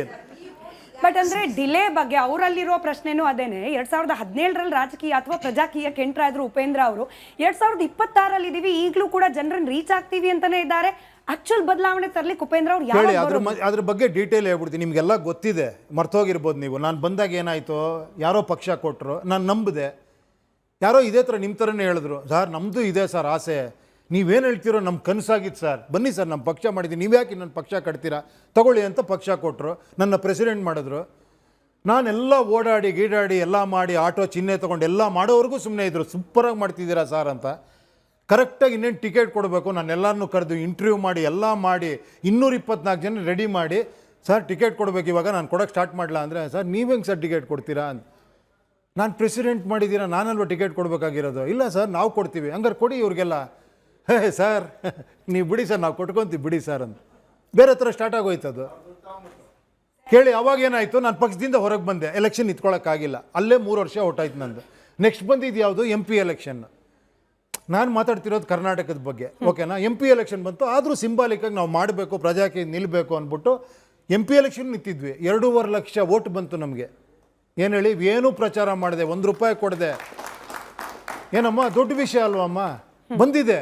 ನಾವು ಜನರನ್ನು ದೂಷಿಸ್ಬಾರ್ದು, ನಮ್ಮ ಕೆಲಸ ನಾವು ಮಾಡ್ತೀವಿ, ಜನ ಇದನ್ನು ಬೆಂಬಲಿಸ್ತಾನೇ ಇದ್ದಾರೆ, ಒಂದು ಹೋಪ್ಸ್ ಇದೆ, ನೋಡೋಣ ಮುಂದೆ ಆಗ್ಬೋದು. ನಮ್ಮ ವೀಕ್ಷಕರು ಯಾರೆಲ್ಲ ಟಿವಿ ಅಥವಾ ಡಿಜಿಟಲ್ ಪ್ಲಾಟ್ಫಾರ್ಮ್ ಅಲ್ಲಿ ನೋಡ್ತಾ ಇದ್ದೀರಿ, ನಿಮಗೂ ಕೂಡ ಉಪೇಂದ್ರ ಅವರ ಪ್ರಜಾಕೀಯದ ಬಗ್ಗೆ ಪ್ರಶ್ನೆಗಳಿದ್ರೆ ನಿಮ್ಮ ಫೋನ್ ಮೂಲಕ ದೂರವಾಣಿ ಸಂಖ್ಯೆಗಳನ್ನು ನಾವು ಸ್ಕ್ರೀನ್ನ ಕೆಳಭಾಗದಲ್ಲಿ ತೋರಿಸ್ತಾ ಇದ್ದೀವಿ. ದೂರವಾಣಿ ಕರೆ ಮಾಡಿ ಅವರಿಗೆ ಪ್ರಶ್ನೆ ಕೇಳ್ಬೋದು. ವಾಟ್ಸ್ಆ್ಯಪ್ ಅಥವಾ ಎಕ್ಸ್ ಖಾತೆಯ ಮೂಲಕ ಕೂಡ ಪ್ರಶ್ನೆಯನ್ನು ತಲುಪಿಸಬಹುದು. ಅದರ ಡೀಟೇಲ್ಸ್ ಸ್ಕ್ರೀನ್ನ ಕೆಳಭಾಗದಲ್ಲಿ. ಉಪೇಂದ್ರ ಸರ್ ನಿಜವೇ, ಬಟ್ ಜನ ಓವರ್ನೈಟ್ ಬದಲಾವಣೆ ಎಕ್ಸ್ಪೆಕ್ಟ್ ಮಾಡದೆ ಹೋದರೂ ಕೂಡ ಸ್ವಲ್ಪ ಇನ್ನು ಕ್ವಿಕ್ ಆಗಿ ಆಕ್ಟಿವ್ ಆಗಬೇಕು ಉಪೇಂದ್ರ ಅವರು ಅಂತ ಹೇಳಿ ಬಯಸೋರು ತುಂಬ ಜನ ಇದ್ದಾರೆ. ಆಯಿತು, ನೀವು ಲೋಕಸಭಾ ಎಲೆಕ್ಷನ್ ಅಂದರೂ ಕೂಡ ಹತ್ರ 2-3 ವರ್ಷ ಆಗ್ತಾ ಬಂತು. ಈ 2-3 ವರ್ಷದಲ್ಲಿ ಉಪೇಂದ್ರ ಅವರು ಏನು ಮಾಡಿದ್ದಾರೆ? ಬಹುಮತ ಅನ್ನೋದು ಬಹಳ ಮುಖ್ಯ ಸರ್. ಚುನಾವಣಾ ವಿಚಾರಕ್ಕೆ ಸಂಬಂಧಪಟ್ಟಂತೆ ನೀವು ಹೆಚ್ಚು ಕ್ಷೇತ್ರಗಳಲ್ಲಿ ಗೆಲ್ಲಬೇಕು, ಆ ಮೂಲಕ ಅಧಿಕಾರ ಹಿಡಿಬೇಕು. ಸೊ ಈ ಬಹುಮತ ಗಳಿಸ್ಲಿಕ್ಕೆ ಉಪೇಂದ್ರ ಅವರು ಏನು ಮಾಡ್ತಿದ್ದಾರೆ ಅಂತೇಳಿ 2-3 ವರ್ಷ ಏನಾಗಿದೆ? ಅಲ್ಲ, ಏನು ಮಾಡಬೇಕು ಅಂತ ಹೇಳಿದ್ರೆ ಅದನ್ನು ಮಾಡೋಕ್ಕೆ ಸ್ಟಾರ್ಟ್ ಮಾಡ್ತೀನಿ ಇನ್ಮೇಲೆ. ದಯವಿಟ್ಟು ಅದು ಒಂದು ಸಜೆಸ್ಟ್ ಮಾಡಿ ನೀವು ಇಲ್ಲಿರೋರೆಲ್ಲ. ಸರ್ ನಮಸ್ತೆ, ನನ್ನ ಹೆಸರು ಆದಿನಾರಾಯಣ ಅಂತ ಹೇಳ್ಬಿಟ್ಟು ಪೆರೇಸಂದ್ರ ನಂದು. ಬಹುಶಃ ನಿಮ್ಮ ಮಾತುಗಳನ್ನ ನಾನು ತುಂಬ ತಾಳ್ಮೆಯಿಂದ ಕೇಳ್ತಾ ಇದ್ದೀನಿ, ಅನಲೈಸ್ ಮಾಡ್ತಾ ಇದ್ದೀನಿ. ಬಹುಶಃ ಎಲ್ಲೋ ಒಂದು ಕಡೆ ಕರ್ನಾಟಕದಲ್ಲಿ ಉಪೇಂದ್ರ ಅವ್ರು ರಾಜಕೀಯ ಮಾಡೋದು ತುಂಬ ಕಷ್ಟ ಅನ್ಸುತ್ತೆ. ನಿಮ್ಮ ಮಾತುಗಳು ನಂಗೆ ಸ್ಪಷ್ಟವಾಗಿ ಅರ್ಥ ಆಗ್ತಾ ಇದೆ. ಎಲ್ಲೋ ಒಂದು ಕಡೆ ಇವ್ರ ಮಧ್ಯದಲ್ಲಿ ನಾನು ಎಲ್ಲಿ ಕೊಚ್ಚೋಗ್ಬಿಡ್ತೀನೋ, ಒಂಥರ ಪ್ರಜಾಕೀಯದಲ್ಲಿ ಎಲ್ಲಿ ಜೋಕರ್ ಆಗ್ಬಿಡ್ತೀನಿ, ನಾನು ಒಂದು ಭಯ ನಿಮ್ಮಲ್ಲಿ ಕಾಡ್ತಾ ಇದೆ ಅಂತ ನನಗೆ ಸ್ಪಷ್ಟವಾಗಿ ಅರ್ಥ ಆಗ್ತಾ ಇದೆ ಸರ್. ಓ ಬಿಡಿ, ಕ್ಲಾರಿಟಿ ಬಂದಿದೆ ತಾನೆ ಅಟ್ಲೀಸ್ಟು. ಅದು ಡೌಟಲ್ಲಿ ಪಟ್ಕೊಂಬೇಡಿ. ಖಂಡಿತ ಖಂಡಿತ ಸರ್. ಇವ್ರಿಗೆ ಭಯ ಆಗಿದೆಯಾ ಇಲ್ವಾ ಕ್ಲಾರಿಟಿಯಾಗಿ ಹೇಳ್ಬಿಡಿ. ನಿಮ್ಗ ಭಯ ಇದೆಯಾ ಸರ್ ಈಗಿರುವ ಈ ರಾಜಕೀಯ ವ್ಯವಸ್ಥೆ ಅವ್ರು ಏನಿದೆ? ಹೇಳ್ಬಿಟ್ರಲ್ಲ ಭಯ ಇದೆ ಅಂತ. ಅದು ಅವ್ರ ಅಭಿಪ್ರಾಯ ಸರ್. ನಿಮ್ಮ ಅಭಿಪ್ರಾಯ ಅಂದ್ರೆ ಈಗ ಎಕ್ಸಿಸ್ಟಿಂಗ್ ಸಿಸ್ಟಮ್ ಏನಿದೆ ರಾಜಕಾರಣ ಅದರ ವಿರುದ್ಧವಾಗಿ ನಿಂತು ಅಥವಾ ಅದರ ಜೊತೆಯಲ್ಲಿ ನಿಂತು ಹೋರಾಟ ಮಾಡಿ ನಿಮ್ಮ ಸಿಸ್ಟಮ್ ಅಲ್ಲ, ಹೋರಾಟ ಅದನ್ನು ಹೇಳ್ಬಿಡಿ. ಹೋರಾಟ ಹೆಂಗ್ ಮಾಡಬೇಕು ಅಂತ ಯಾರಿಗಾರ ನಾನು ಬೈಬೇಕು, ಅದಕ್ಕೆ ಭಯ ಇದೆ ನನಗೆ, ಅದು ಹೇಳಿ. ಸರ್ ನೀವು ಯಾಕೆ ಸರ್ ಅವ್ರಿಗೆ ಬೈತಾ ಇಲ್ಲ? ಭಯ ಇದೆ ಸರ್ ನಿಮಗೆ, ಅದಕ್ಕೆ ಬೈತಾ ಇಲ್ಲ ಅಂತ.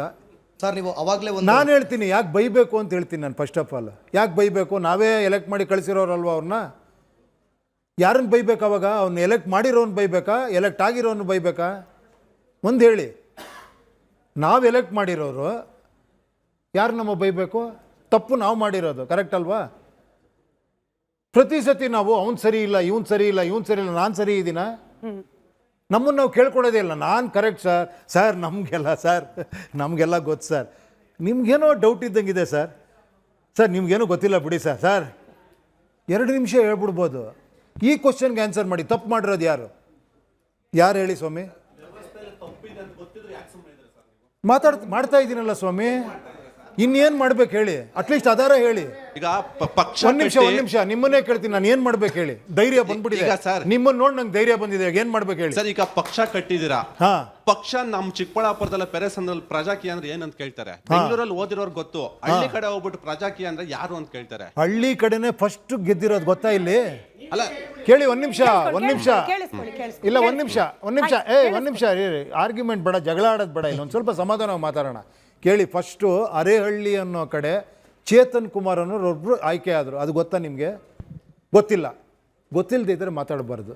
ಬಟ್ ಅದ್ರ ಬಗ್ಗೆನೂ ವಿಶ್ಲೇಷಣೆ ಮಾಡೋರು ಇದ್ದಾರೆ. ಹೇಳಿ, ಒಂದ್ ನಿಮಿಷ. ಸ್ವಂತ ಬಲದಿಂದ ಅಥವಾ ಅವ್ರಿಗಿದ್ದ ಬ್ಯಾಕ್ಗ್ರೌಂಡ್ ಇಂದ ಗೆದ್ದಿರಬಹುದು. ಓಕೆ, ನೀವು ನಾಳೆ ಯಾರು ಗೆದ್ರು ಹಂಗೆ ಹೇಳ್ತೀರಾ. ನಾಳೆ ಅವ್ರು ಯಾರು ನಿಲ್ಸ್ಗೆದ್ರ, ರೀ ಅವ್ರದ್ದು ಏನೇನ್ ಮಾಡಿದಾರೆ ಗೊತ್ತೇನ್ರಿ, ಅವ್ರು ಸುಮ್ಮನೆ ಗೆಲ್ಲಿಲ್ಲ ರೀ ಅಂತಾನು ಹೇಳ್ಬೋದು. ಸರ್ ನೀವು ಹೇಳ್ತಾ ಇದ್ರಿ, ಅದಕ್ಕೆ ಆನ್ಸರೇ ಇಲ್ಲ. ಅದಕ್ಕೆ ಉಪೇಂದ್ರ ಅವರೇ ನೀವು ಹೇಳ್ತಾ ಇದ್ರಿ ಜನರೇ ಮಾಡ್ಬೇಕಿಲ್ಲಿ ಪ್ರಜಾಕೀಯ ಅಂತಂದ್ರೆ ಜನರಿಗೆ ಬಿಟ್ಟಿದ್ದು, ನೀವು ತಪ್ಪಾಗದನ್ನ ಎಲ್ಲ ಏನ್ ಹೇಳ್ತೀಯಾರ ಗೊತ್ತಾ? ಎಲ್ಲ ಜನರೇ ಮಾಡ್ಬೇಕಂತಿದ್ರಲ್ಲಿ, ಏನೋ CM ಅನ್ನೋದೇ ಇರಲ್ಲ ಅಂತಿದ್ರಲ್ಲಿ, ಏನು ಸಿಸ್ಟಮೇ ಇರಲ್ಲ, ಏನೇನೋ ಮಾತಾಡ್ಕೊಂಡ್ಬಿಟ್ರೆ ನಾನೇನೋ ಮಾಡೋಕ್ಕಾಗಲ್ಲ.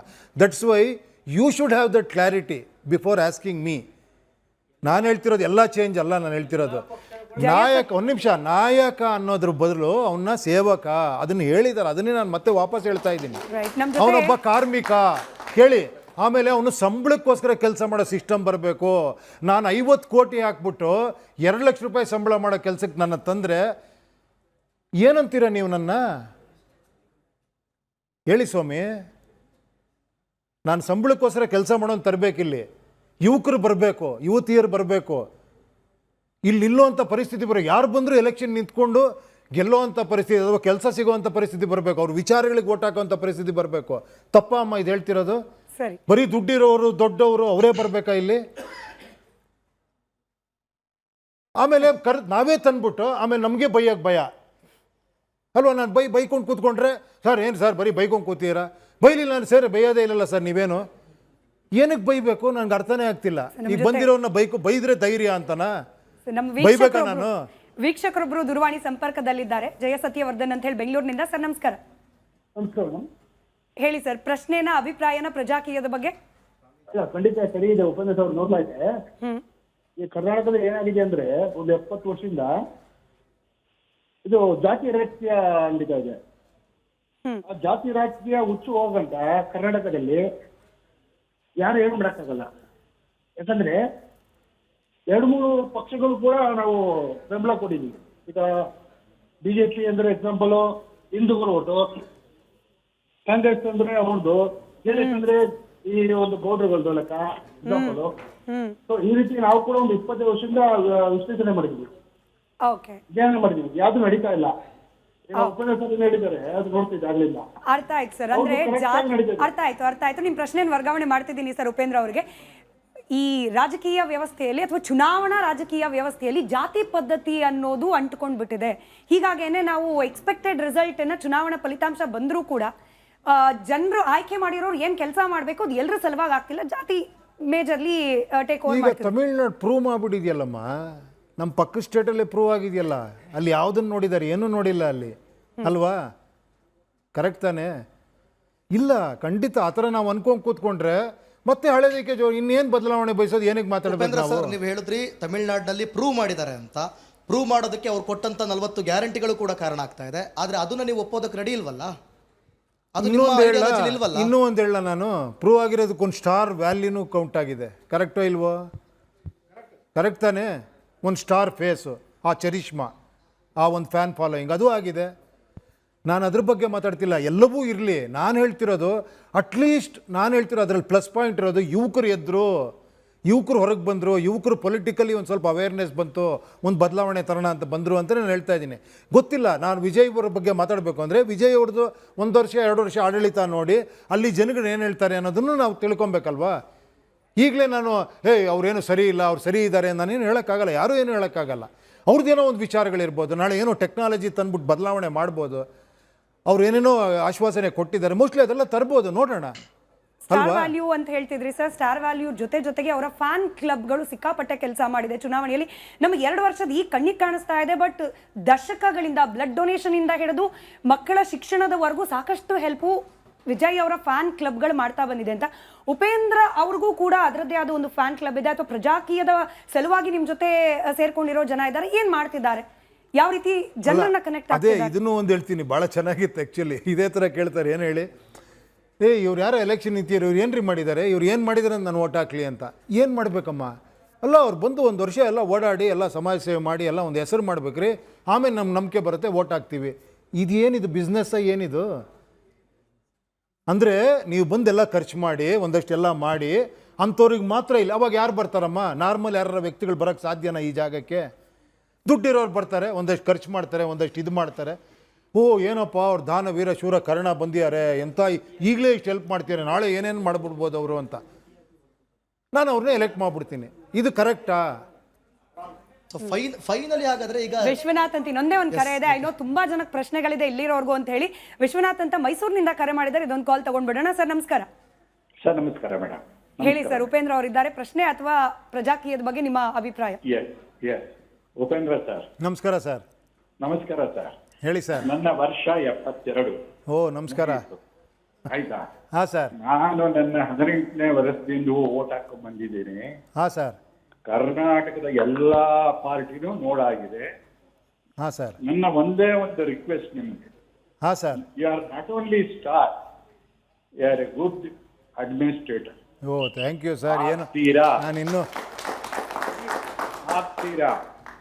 ನನ್ನ ಭರವಸೆ ಅಲ್ಲ, ನನ್ನ ಆಶೀರ್ವಾದ, ನನ್ನ ಹಾರೈಕೆ, ನನ್ನ ಕೋರಿಕೆ, ನನಗೆ ಬೇಕಾದಂತ ಚೇಂಜ್ ನೀವು ಕೊಡ್ತೀರಾ ಅಂತ ಗ್ಯಾರಂಟಿ ನನಗಿದೆ. Thank you sir. Thank you. Lose your heart.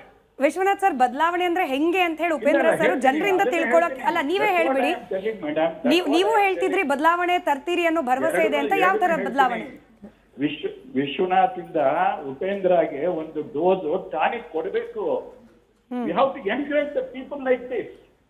ಅದೇ ಪಕ್ಷ, ಅದೇ ಹೆಂಡ, ಅದೇ ದುಡ್ಡು, ಇದ್ರಲ್ಲೇ ನಡೀಬೇಕಾ ನಮ್ಮ ರಾಜ್ಯ?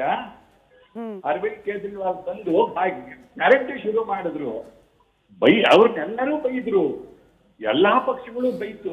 ಇವತ್ತೇನ್ ಮಾಡ್ತಿದೆ ಪಕ್ಷಗಳು? 2,000 ಕೊಡ್ತೀನಿ, ಬಸ್ಸನ್ನು ಫ್ರೀ ಕರ್ಕೊಂಡು ಹೋಗ್ತೀನಿ, 8 ಗ್ರಾಮ್ ಚಿನ್ನ ಕೊಡ್ತೀನಿ, ಒಂದು ರೇಷ್ಮೆ ಸೀರೆ ಕೊಡ್ತೀನಿ ಅನ್ನೋದಕ್ಕೆ ಓಟ್ ಹಾಕ್ಬೇಕಾ ನಾವು? ಅವ್ರಿಗೆ ಕ್ಲಾಪ್ಸ್ ಯಾರಿಂದ ಕೊಡ್ತಾರೆ ಉಪೇಂದ್ರ ಸರ್? ಯಾರಿಂದ ಕೊಡ್ತಾರೆ? 73ನೇ ವರ್ಷ ನನಗೆ. ನಾನು ಟ್ಯಾಕ್ಸ್ ಪೇಯರ್ ಇವತ್ತಿಗೂ, not only GST, I am IT pair. ನನಗನ್ಸುತ್ತೆ ನನ್ನ 73 ವರ್ಷದವನು ಏನೂ ಇಲ್ಲ, ಒಬ್ಬ ಹುಡುಗನಿಗೆ ಒಂದು ಹೆಂಡ ಕೊಡ್ತಾರೆ, ದುಡ್ಡು ಕೊಡ್ತಾರೆ, ಮನೆಯಲ್ಲಿ 2,000 ಕೊಡ್ತಾರೆ. ಇದು ಬೇಕಾ ದೇಶಕ್ಕೆ? ಇದೇನಾ ಅಭಿವೃದ್ಧಿ ಇವರು ಕೊಡೋದು? Is it the way of developing the country and the nation? Correct sir. Great sir, ನಿಜವಾಗ್ಲು ಗ್ರೇಟ್ ಸರ್, ನಿಜವಾಗ್ಲು. ಥ್ಯಾಂಕ್ ಯು ವಿಶ್ವನಾಥ್ ಸರ್, ನಮ್ಮ ರಿಪಬ್ಲಿಕ್ ಕನ್ನಡದ ಕಾರ್ಯಕ್ರಮ ನೋಡಿದ್ದಕ್ಕೆ, ಹಾಗೆ ಕರೆ ಮಾಡಿ ನೋಡಿ ಅವರಲ್ಲಿರೋ ಆ ಕಿಚ್ಚು, ಅವರಲ್ಲಿರೋ ಆ ಒಂದು ದೇಶಭಕ್ತಿ, ಅವರಲ್ಲಿರೋ ಇದು ಯುವಕರಲ್ಲಿ ಬಂದ್ಬಿಟ್ರೆ ಈ ದೇಶನ ಯಾರು ಏನೂ ಮಾಡೋಕ್ಕಾಗಲ್ಲ. ಅದು ಬರಬೇಕು. Correct sir. ಬರೀ ಡೌಟ್ಸ್ಗಳು, ಬ್ಲೇಮಿಂಗ್ಗಳು ಆಗುತ್ತಾ ಸರ್? ಡೌಟ್ಗಳು, ಕನ್ಫ್ಯೂಷನ್ಗಳು. ಆಮೇಲೆ ನಿಮಗೆ ಕನ್ಫ್ಯೂಷನ್ ಇದ್ದೀರಾ ನಮ್ಮನ್ನೇ ಕೇಳೋದು. ಕನ್ಫ್ಯೂಸ್ ಆಗಿರೋದು ನಾನು ಅಥವಾ ನೀವು ನನ್ನೇ ಕೇಳೋದು, ಅಥವಾ ನಾನು ನಿಮ್ಮನ್ನು ಕೇಳೋದು. ನೋಡಿ ಅವ್ರು ಎಷ್ಟು ಚೆನ್ನಾಗಿ ಹೇಳಿದ್ರು. ನನಗೇನು ಅವ್ರಿಗೆ ನಾನು ಫಸ್ಟೇ ಹೋಗಿ ಹೇಳಿಲ್ಲ ಸರ್, ರಿಪಬ್ಲಿಕ್ ಟಿವಿಲಿ ಕೂತ್ಕೊತೀನಿ ಮಾತಾಡಿ ಅಂತ ಹೇಳಿರಲಿಲ್ಲ. ಅದು ಡೌಟ್ ಪಡೋರು ಇದ್ದಾರೆ ಇಲ್ಲಿ. ಯಾರೋ ಉಪೇಂದ್ರ ಅವ್ರು ಫೋನ್ ಮಾಡಿಸ್ಬಿಟ್ಟಿದ್ದಾರಾ? ಬುದ್ಧಿವಂತ ರೀ ಅವನು, ಎಲ್ಲ ಮಾಡ್ತಾನವನು ಅಂತ. ಈ ಲೆವೆಲಿಗೆ ಡೌಟ್ ಪಡೋರು ಇರಬೇಕಾದ್ರೆ ಇನ್ನು ಯಾವ ಲೆವೆಲಿಗೆ ಬದಲಾವಣೆ ತರಕ್ಕೆ ಸಾಧ್ಯ? ನಿಜ ಸರ್. ನೀವು ಯುವಕರ ಬಗ್ಗೆ ಮಾತನಾಡ್ತಾ ಇದ್ವಿ. ಜೆನ್ಸಿಯಲ್ಲಿ ತುಂಬಾ ಪಾಪ್ಯುಲರ್ ಒಂದು ಸೇಯಿಂಗ್ ಇದೆ ಸರ್, ಡಿಲ್ಯೂರಿಯೋ ಇಸ್ ದ ನ್ಯೂ ಸಲ್ಯೂಲ್ಯೂ ಅಂದ್ರೆ ಡಿಲ್ಯೂಷನಲ್ಲಿ ಇರೋದೇ ಸೊಲ್ಯೂಷನ್ ಅಂತ.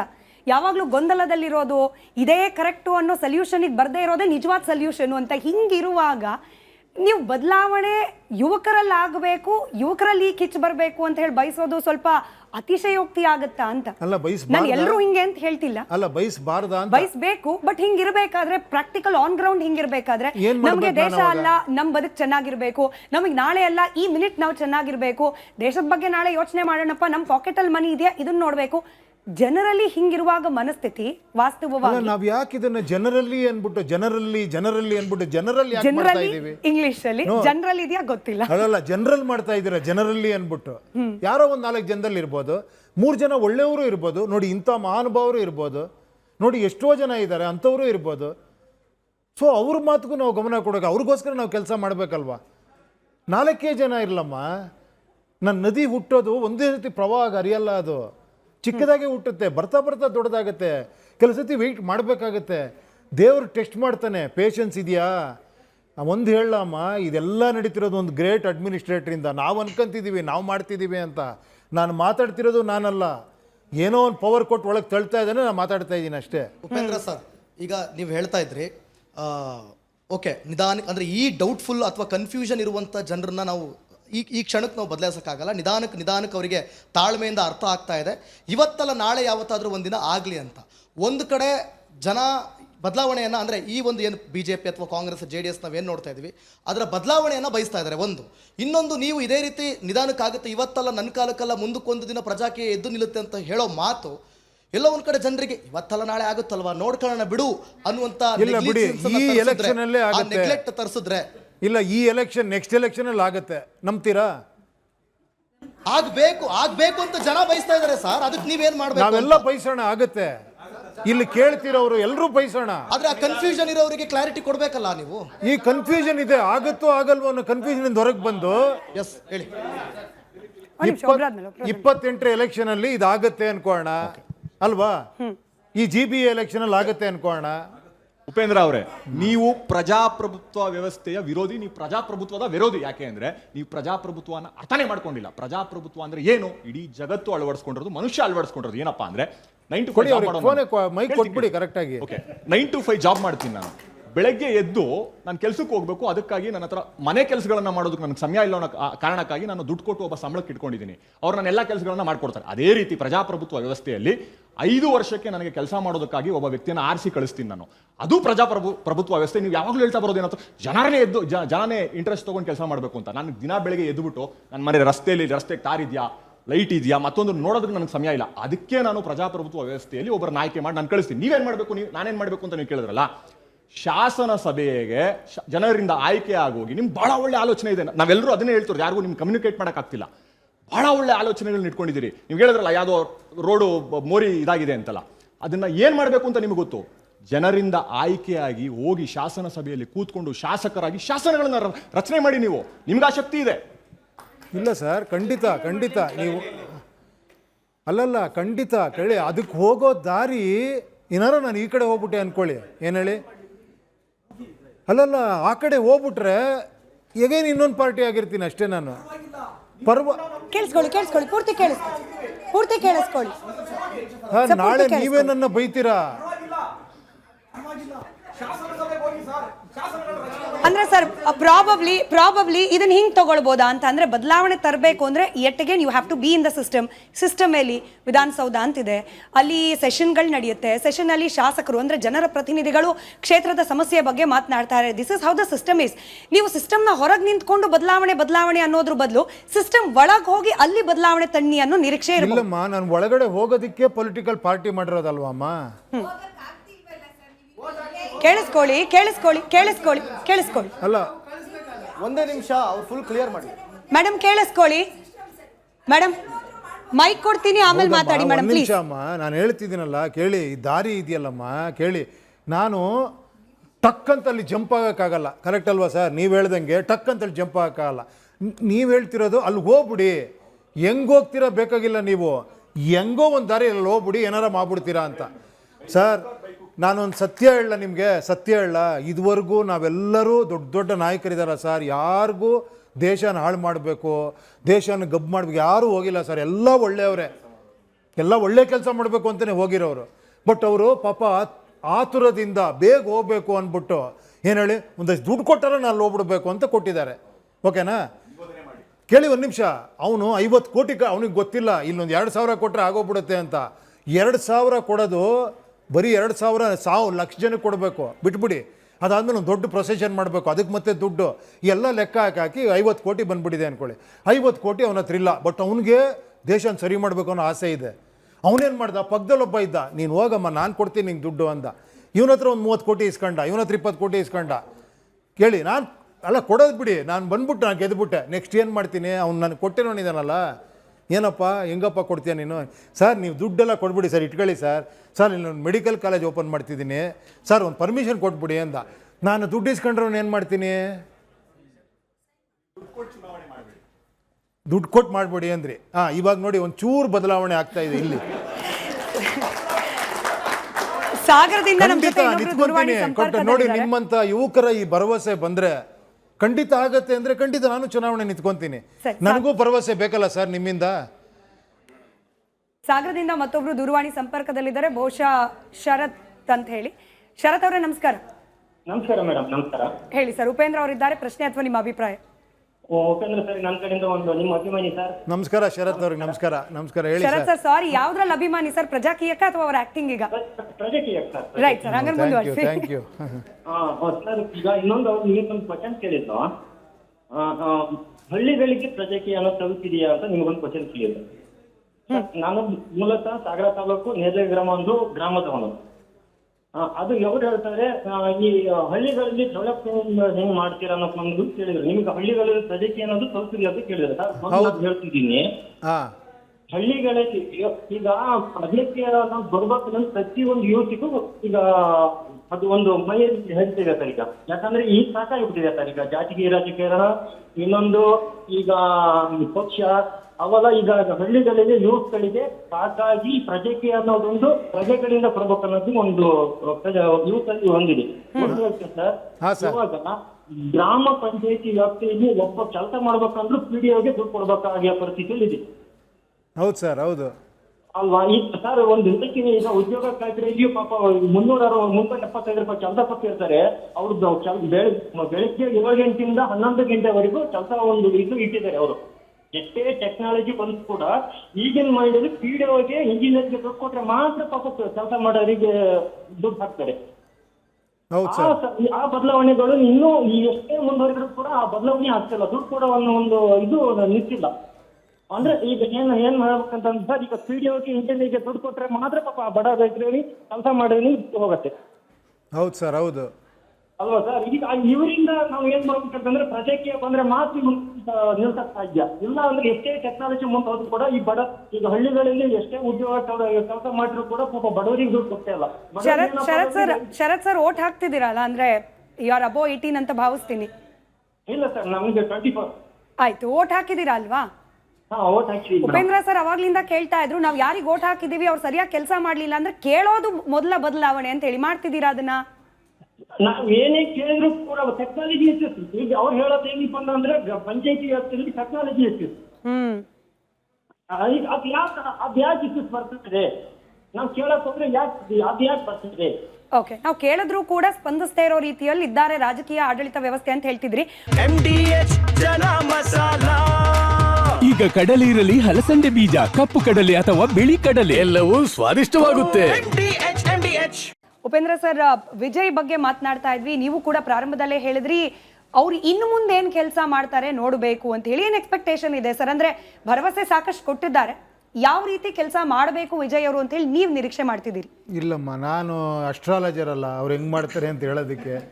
ಇಲ್ಲ, ನೋಡೋಣ, ಕಾದು ನೋಡಲೇಬೇಕು ನಾವು ಇವಾಗ. ಯಾಕಂದರೆ ಅವ್ರ ಮುಂದೆನೂ ಹಲವಾರು ಚಾಲೆಂಜಸ್ ಇದೆ. ಅವ್ರು ಬೇರೆಯವ್ರ ಸಪೋರ್ಟ್ ತೊಗೊಂಡು ಪಾಪ ಮಾಡಿದ್ದಾರೆ. ಇದನ್ನು ತೂಗಿಸ್ಕೊಂಡು ಹೋಗೋ ಶಕ್ತಿನೂ ಅವ್ರಿಗೆ ಆ ಜನನೇ ಕೊಟ್ಟಿದ್ದಾರೆ. ನೋಡೋಣ ಖಂಡಿತ ವೆಯ್ಟ್ ಮಾಡಲೇಬೇಕು ನಾವು ಇವಾಗ. ಉಪೇಂದ್ರ ಅಂದ್ರೆ ಅವರೇ, ಬದಲಾವಣೆ ಅನ್ನೋ ವಿಚಾರಕ್ಕೆ ಮಾತನಾಡ್ತಾ ಇದ್ವಿ. ವಿಜಯ್ ಅವ್ರಿಗೂ ಬದಲಾವಣೆಗೆನೆ ವೋಟ್ ಹಾಕಿರೋದು ಅಂತ ಹೇಳಿ. ಸೊ ಹಿಂದಿನ ಸರ್ಕಾರಗಳ ರೀತಿಯಲ್ಲಿ ಕೆಲಸ ಮಾಡಬಾರ್ದು ಅನ್ನೋದು ಸಹಜ ನಿರೀಕ್ಷೆ. ಸೊ ಆ ನಿಟ್ಟಿನಲ್ಲಿ ನಿಮ್ದೇನ್ ನಿರೀಕ್ಷೆ ಇದೆ? ವಿಜಯ್ ಅವರು ಯಾವ ರೀತಿ ಕೆಲಸ ಮಾಡಬೇಕು, ತಮಿಳುನಾಡಿನ ಜನರಿಗೆ ಯಾವ ರೀತಿ ಸೇವೆ ಸಲ್ಲಿಸಬೇಕು ಅಂತ? ಇಲ್ಲಮ್ಮ, ನಾನು ತಮಿಳ್ನಾಡಲ್ಲಿ ಇದ್ರೆ ಇದಕ್ಕೆ ಆನ್ಸರ್ ಮಾಡ್ತಿದ್ದೆ. ಯಾಕಂದ್ರೆ ಹಿಂದಿನ ಸರ್ಕಾರ ಯಾವ ಥರ ಮಾಡಿದೆ, ಈಗ ಏನು ಮಾಡಬೇಕು ಅನ್ನೋದು ನನಗೆ ಗೊತ್ತಿಲ್ಲ. ಯಾಕಂದರೆ ಇಲ್ಲಾದರೆ ನಾನು ಹೇಳಬಲ್ಲೆ ಕೆಲವು ವಿಷಯಗಳು, ಅದರಲ್ಲೂ ಕೂಡ ನನಗೆ ಗೊತ್ತಿಲ್ಲದಿರೋ ವಿಷಯ ಅದು ನಿಜವಾಗ್ಲೂ. ಉಪೇಂದ್ರ ಅವರೇ, ಈಗ ನೀವು ಹೇಳ್ತಾ ಇದ್ರಿ ಜನ ಪ್ರಶ್ನೆ ಮಾಡಬೇಕು, ಜನ ಎಲ್ಲವನ್ನೂ ಕೂಡ ಕೇಳಬೇಕು ಅಂತ ಹೇಳ್ತಾ ಇದ್ರಿ. ಸೊ ಜನರಿಗೆ ಈಗ ನೀವೇನು ಬದಲಾವಣೆ ಆಗಿಲ್ಲ, ಇಂಥದ್ದೆಲ್ಲ ತುಂಬ್ಕೊಂಡ್ಬಿಟ್ಟಿದೆ ಅಂತ ಅದು ಜನರಿಗೆ ಭಯ ಹುಟ್ಟಿಸ್ತಾ ಇದೆ. ಇವತ್ತು ಪ್ರಶ್ನೆ ಮಾಡೋದಕ್ಕೂ ಕೂಡ ಭಯ ಹುಟ್ಟಿಸ್ತಾ ಇದೆ. ನನಗೆ ಈ ಥರ ಪ್ರಾಬ್ಲಮ್ ಇದೆ, ನಮ್ಮ ಪ್ರಾಬ್ಲಮ್ನ ಸಾಲ್ವ್ ಮಾಡಿ ಅಂತ ಕೇಳೋದಕ್ಕೂ ಕೂಡ ಭಯ ಪಡ್ತಾ ಇದ್ದಾರೆ. ಸೊ ನೀವು ಕೇಳಿದ್ರಲ್ಲ ಏನು ಬದಲಾವಣೆ ಆಗಬೇಕು ಅಂತ. ಸೊ ಇದು ಬದಲಾವಣೆ ಆಗಬೇಕು. ಮತ್ತು ನೀವು ಜನರು ಮಾಡಬೇಕು ಅಂತ ಹೇಳ್ತಾ ಇದ್ರಿ. ಇವರೊಂದು ಪ್ರಶ್ನೆ ಕೇಳಿದ್ರು. ಸೊ ಜನರಿಗೆ ಈ ಪ್ರಜಾಪ್ರಭುತ್ವ ವ್ಯವಸ್ಥೆ ಇರೋದೇ ಹಾಗೆ. ಸೊ ಜನರಿಗೆ ಬೇಕಾಗಿರೋದು ಅವ್ರಿಗೆ ಬ್ಯುಸಿ ಶೆಡ್ಯೂಲ್ನಲ್ಲಿ ಕೆಲಸ ಮಾಡಿಕೊಡೋರು, ಅಭಿವೃದ್ಧಿ ಮಾಡಿಕೊಡೋರು ಬೇಕು. ಅದಕ್ಕಾಗಿ ಅವ್ರು ಓಟ್ ಹಾಕಬೇಕು ಅಂತ ಅವ್ರು ಕೇಳೋ, ನಿಮಗೆ ಏನಮ್ಮ ಬೇಕು ಅಂತ ನಾವು ಪ್ರಶ್ನೆ ಮಾಡಿದಾಗ ಅವ್ರು ಬಯಸುವಂಥ ಉತ್ತರನೇ ಇದು. ಸೊ ಹೀಗಿರುವಾಗ ಜನ ಭಯ ಪಡ್ತಾ ಇದ್ದಾರೆ. ನೀವು ಯಾಕೆ ಅಧಿಕಾರಕ್ಕೆ ಬಂದು ಇದೆಲ್ಲವನ್ನು ಹೋಗಲಾಡಿಸಿ ಭಯ ಪಡಿಸಬೇಕು? ಅಲ್ಲಿಗೆ ನಿಲ್ಲಿಸಿ ಒಂದು ನಿಮಿಷ. ಯಾಕಂದ್ರೆ ಅದು ಇಂಪಾರ್ಟೆಂಟ್ ಕ್ವಶನ್ ನೀವು ಕೇಳಿದ್ದು. ಜನ ಕೇಳೋದಕ್ಕೆ ಭಯ ಪಡ್ತಿದ್ದಾರೆ ಅಲ್ವಾ? ಯಾಕೆ ಭಯ ಪಡುವಂಥ ವ್ಯಕ್ತಿಗಳನ್ನ ನಾವು ತಂದಿದ್ದೀವಿ. ನಾನು 2 ಲಕ್ಷ ರೂಪಾಯಿ ಸಂಬಳಕ್ಕೆ ಕೆಲಸ ಮಾಡೋ ಒಬ್ಬ ನಾರ್ಮಲ್ ವ್ಯಕ್ತಿ ಅಂತಂದರೆ ನಾನು ಕೇಳ್ತಿದ್ದೆ ಧೈರ್ಯವಾಗಿ. ನಾನು ತಂದಿರೋದು ಕೋಟ್ಯಾಧೀಶ್ವರ, 10 ಜನ ಬೌನ್ಸರ್ಶಿಪ್ ಓಡೋ, ನಾನು ಹೆಂಗೆ ಕೇಳಲಿ? ಓಟ್ ಹಾಕ್ಬೇಕಾದ್ರೆ ನನಗೆ ಗೊತ್ತಿರಲಿಲ್ಲ ಇದು. ಅರ್ಥ ಆಯ್ತಾ ಇವ್ರೆ ನಾನು ಹೇಳ್ತಾ ಇರೋದು? ಆಮೇಲೆ ಇನ್ನೊಂದು ಹೇಳಿದ್ರಿ, ಇದಕ್ಕೇನು ಸೊಲ್ಯೂಷನ್ನು? ಇವಾಗ ಈ ಥರ ಒಂದು ಬದಲಾವಣೆ ಮಾಡೋಕ್ಕೆ ಆಗಲ್ಲ, ಒಂದು ಸತಿ ಬಂದ್ಬಿಟ್ರೆ. ಇದಕ್ಕೆ ಅಮ್ಮ ನಾವು ಕೇಳ್ತಿರೋದು ರೈಟ್ ಟು ರೀಕಾಲ್ ಬರಬೇಕು. ಒಬ್ಬ ಅಭ್ಯರ್ಥಿನ ಎಲೆಕ್ಟ್ ಮಾಡಿದ್ರ ಮೇಲೆ ಅವನೊಂದು SOP ಅಂತ ಸ್ಟ್ಯಾಂಡರ್ಡ್ ಆಪ್ರೇಟಿಂಗ್ ಪ್ರೊಸೀಜರಲ್ಲೇ ಕೆಲಸ ಮಾಡಬೇಕು. ಅಕಸ್ಮಾತ್ ಅವ್ನು ಮಾಡಲಿಲ್ವಾ, ಅವನ್ನ ತೆಗೆಯುವಂಥ ಒಂದು ಸಿಸ್ಟಮ್ಮು ಸಂವಿಧಾನದಲ್ಲಿ ಒಂದು ಬದಲಾವಣೆ, ಸಂವಿಧಾನದಲ್ಲಿ ಒಂದು ಅಮೆಂಡ್ಮೆಂಟ್ ಅಂತಾರಲ್ಲ, ಅದು ಆಗೋದಕ್ಕೋಸ್ಕರ ನಾವೆಲ್ಲ ಫೈಟ್ ಮಾಡಬೇಕು. ಅದೊಂದೇ ವಿಷಯ. ಸಂವಿಧಾನ ತಿದ್ದುಪಡಿ ಅನ್ನೋದೇ ಬಹಳಷ್ಟು ಕಾಂಟ್ರವರ್ಷಿಯಲ್ ವಿಚಾರ ಆಗ್ಬಿಟ್ಟಿದೆ. ನಿಮಗೂ ಗೊತ್ತಿದೆ ಸರ್, ಸಂವಿಧಾನದಲ್ಲಿ ಏನೇ ಬದಲಾವಣೆ ತರ್ತೀನಿ ಅಂದ್ರು ಅಂಬೇಡ್ಕರ್ ಅವ್ರಿಗೆ ಅವಮಾನ ಮಾಡೋರು ಇವರು ಅನ್ನೋ ರೀತಿಯಲ್ಲಿ ಚರ್ಚೆಗಳಾಗೋಗ್ಬಿಟ್ಟಿದೆ. ಇಲ್ಲ ಹಂಗೆ ಹೇಳ್ಬೇಡಿ. ಏನೇ ಬದಲಾವಣೆ ತಂದ್ರು ಸಂವಿಧಾನದಲ್ಲೇ ಬರ್ದಿದ್ದಾರೆ. ಇದನ್ನ ಕಾಲಕ್ಕೆ ತಕ್ಕಂಗೆ ಬದಲಾವಣೆ ಮಾಡ್ಕೊಂಡು ಹೋಗಿ ಅಂತ ಸಂವಿಧಾನದಲ್ಲೇ ಇದೆ. ಏನು ಹೇಳಿ? ಅವಾಗ ನಾವು ಕೇಳ್ತಿರೋದು ಇಲ್ಲಿ ಬೇರೆ ಯಾವುದೋ ಇಶ್ಯೂಗಳಲ್ಲ, ಯಾವುದೋ ಧರ್ಮದ್ದು, ಜಾತಿದು ಅಥವಾ ಇನ್ಯಾವುದೋ ವಿಷಯಗಳು ನಾವು ಮಾತಾಡ್ತಾ ಇಲ್ಲ. ಇಲ್ಲಿ ಜನಗಳಿಗೆ ಬೇಕಾಗಿರುವಂಥದ್ದು, ಅವನು ಅರ್ಹನಲ್ಲದೆ ಇದ್ದರೆ, ಅವ್ನು ಕರೆಕ್ಟಾಗಿ ಕೆಲಸ ಮಾಡಿಲ್ಲ ಅಂದರೆ ತೆಗಿಯೋ ಒಂದು ಸಿಸ್ಟಮ್ ಬರಬೇಕು. ಯಾವ ರೀತಿ ತೆಗಿತೀರಾ? ಸುಮ್ಮನೆ ತೆಗಿಯೋಕ್ಕಾಗಲ್ಲ ನೀವು ಅಲ್ವಾ? ಅದಕ್ಕೊಂದು ಪ್ರೊಸೀಜರ್ ಬೇಕು. ಆ ಪ್ರೊಸೀಜರ್ಗೆ ಒಂದು SOP ಬೇಕು. ಈಗ ಯಾವುದೇ ನೀವು ಕಾರ್ಪೊರೇಟ್ ಕಂಪ್ನಿಗೆ ಹೋಗಿ ಅವ್ನಿಗೊಂದು SOP ಇರುತ್ತೆ, ಹಿಂಗೆ ಕೆಲಸ ಮಾಡಬೇಕಪ್ಪ ಅಂತ. ಸರಿ ಮಾಡಿಲ್ವಾ, ಹೋಗ್ತಾ ಇರಪ್ಪ ಅಂತಾರೆ. ಆ ಒಂದು ಸಿಸ್ಟಮ್ ನಮ್ಮಲ್ಲಿ ಬರಬೇಕಲ್ವಾ? ಬರಬೇಕಾ ಬೇಡವಾ?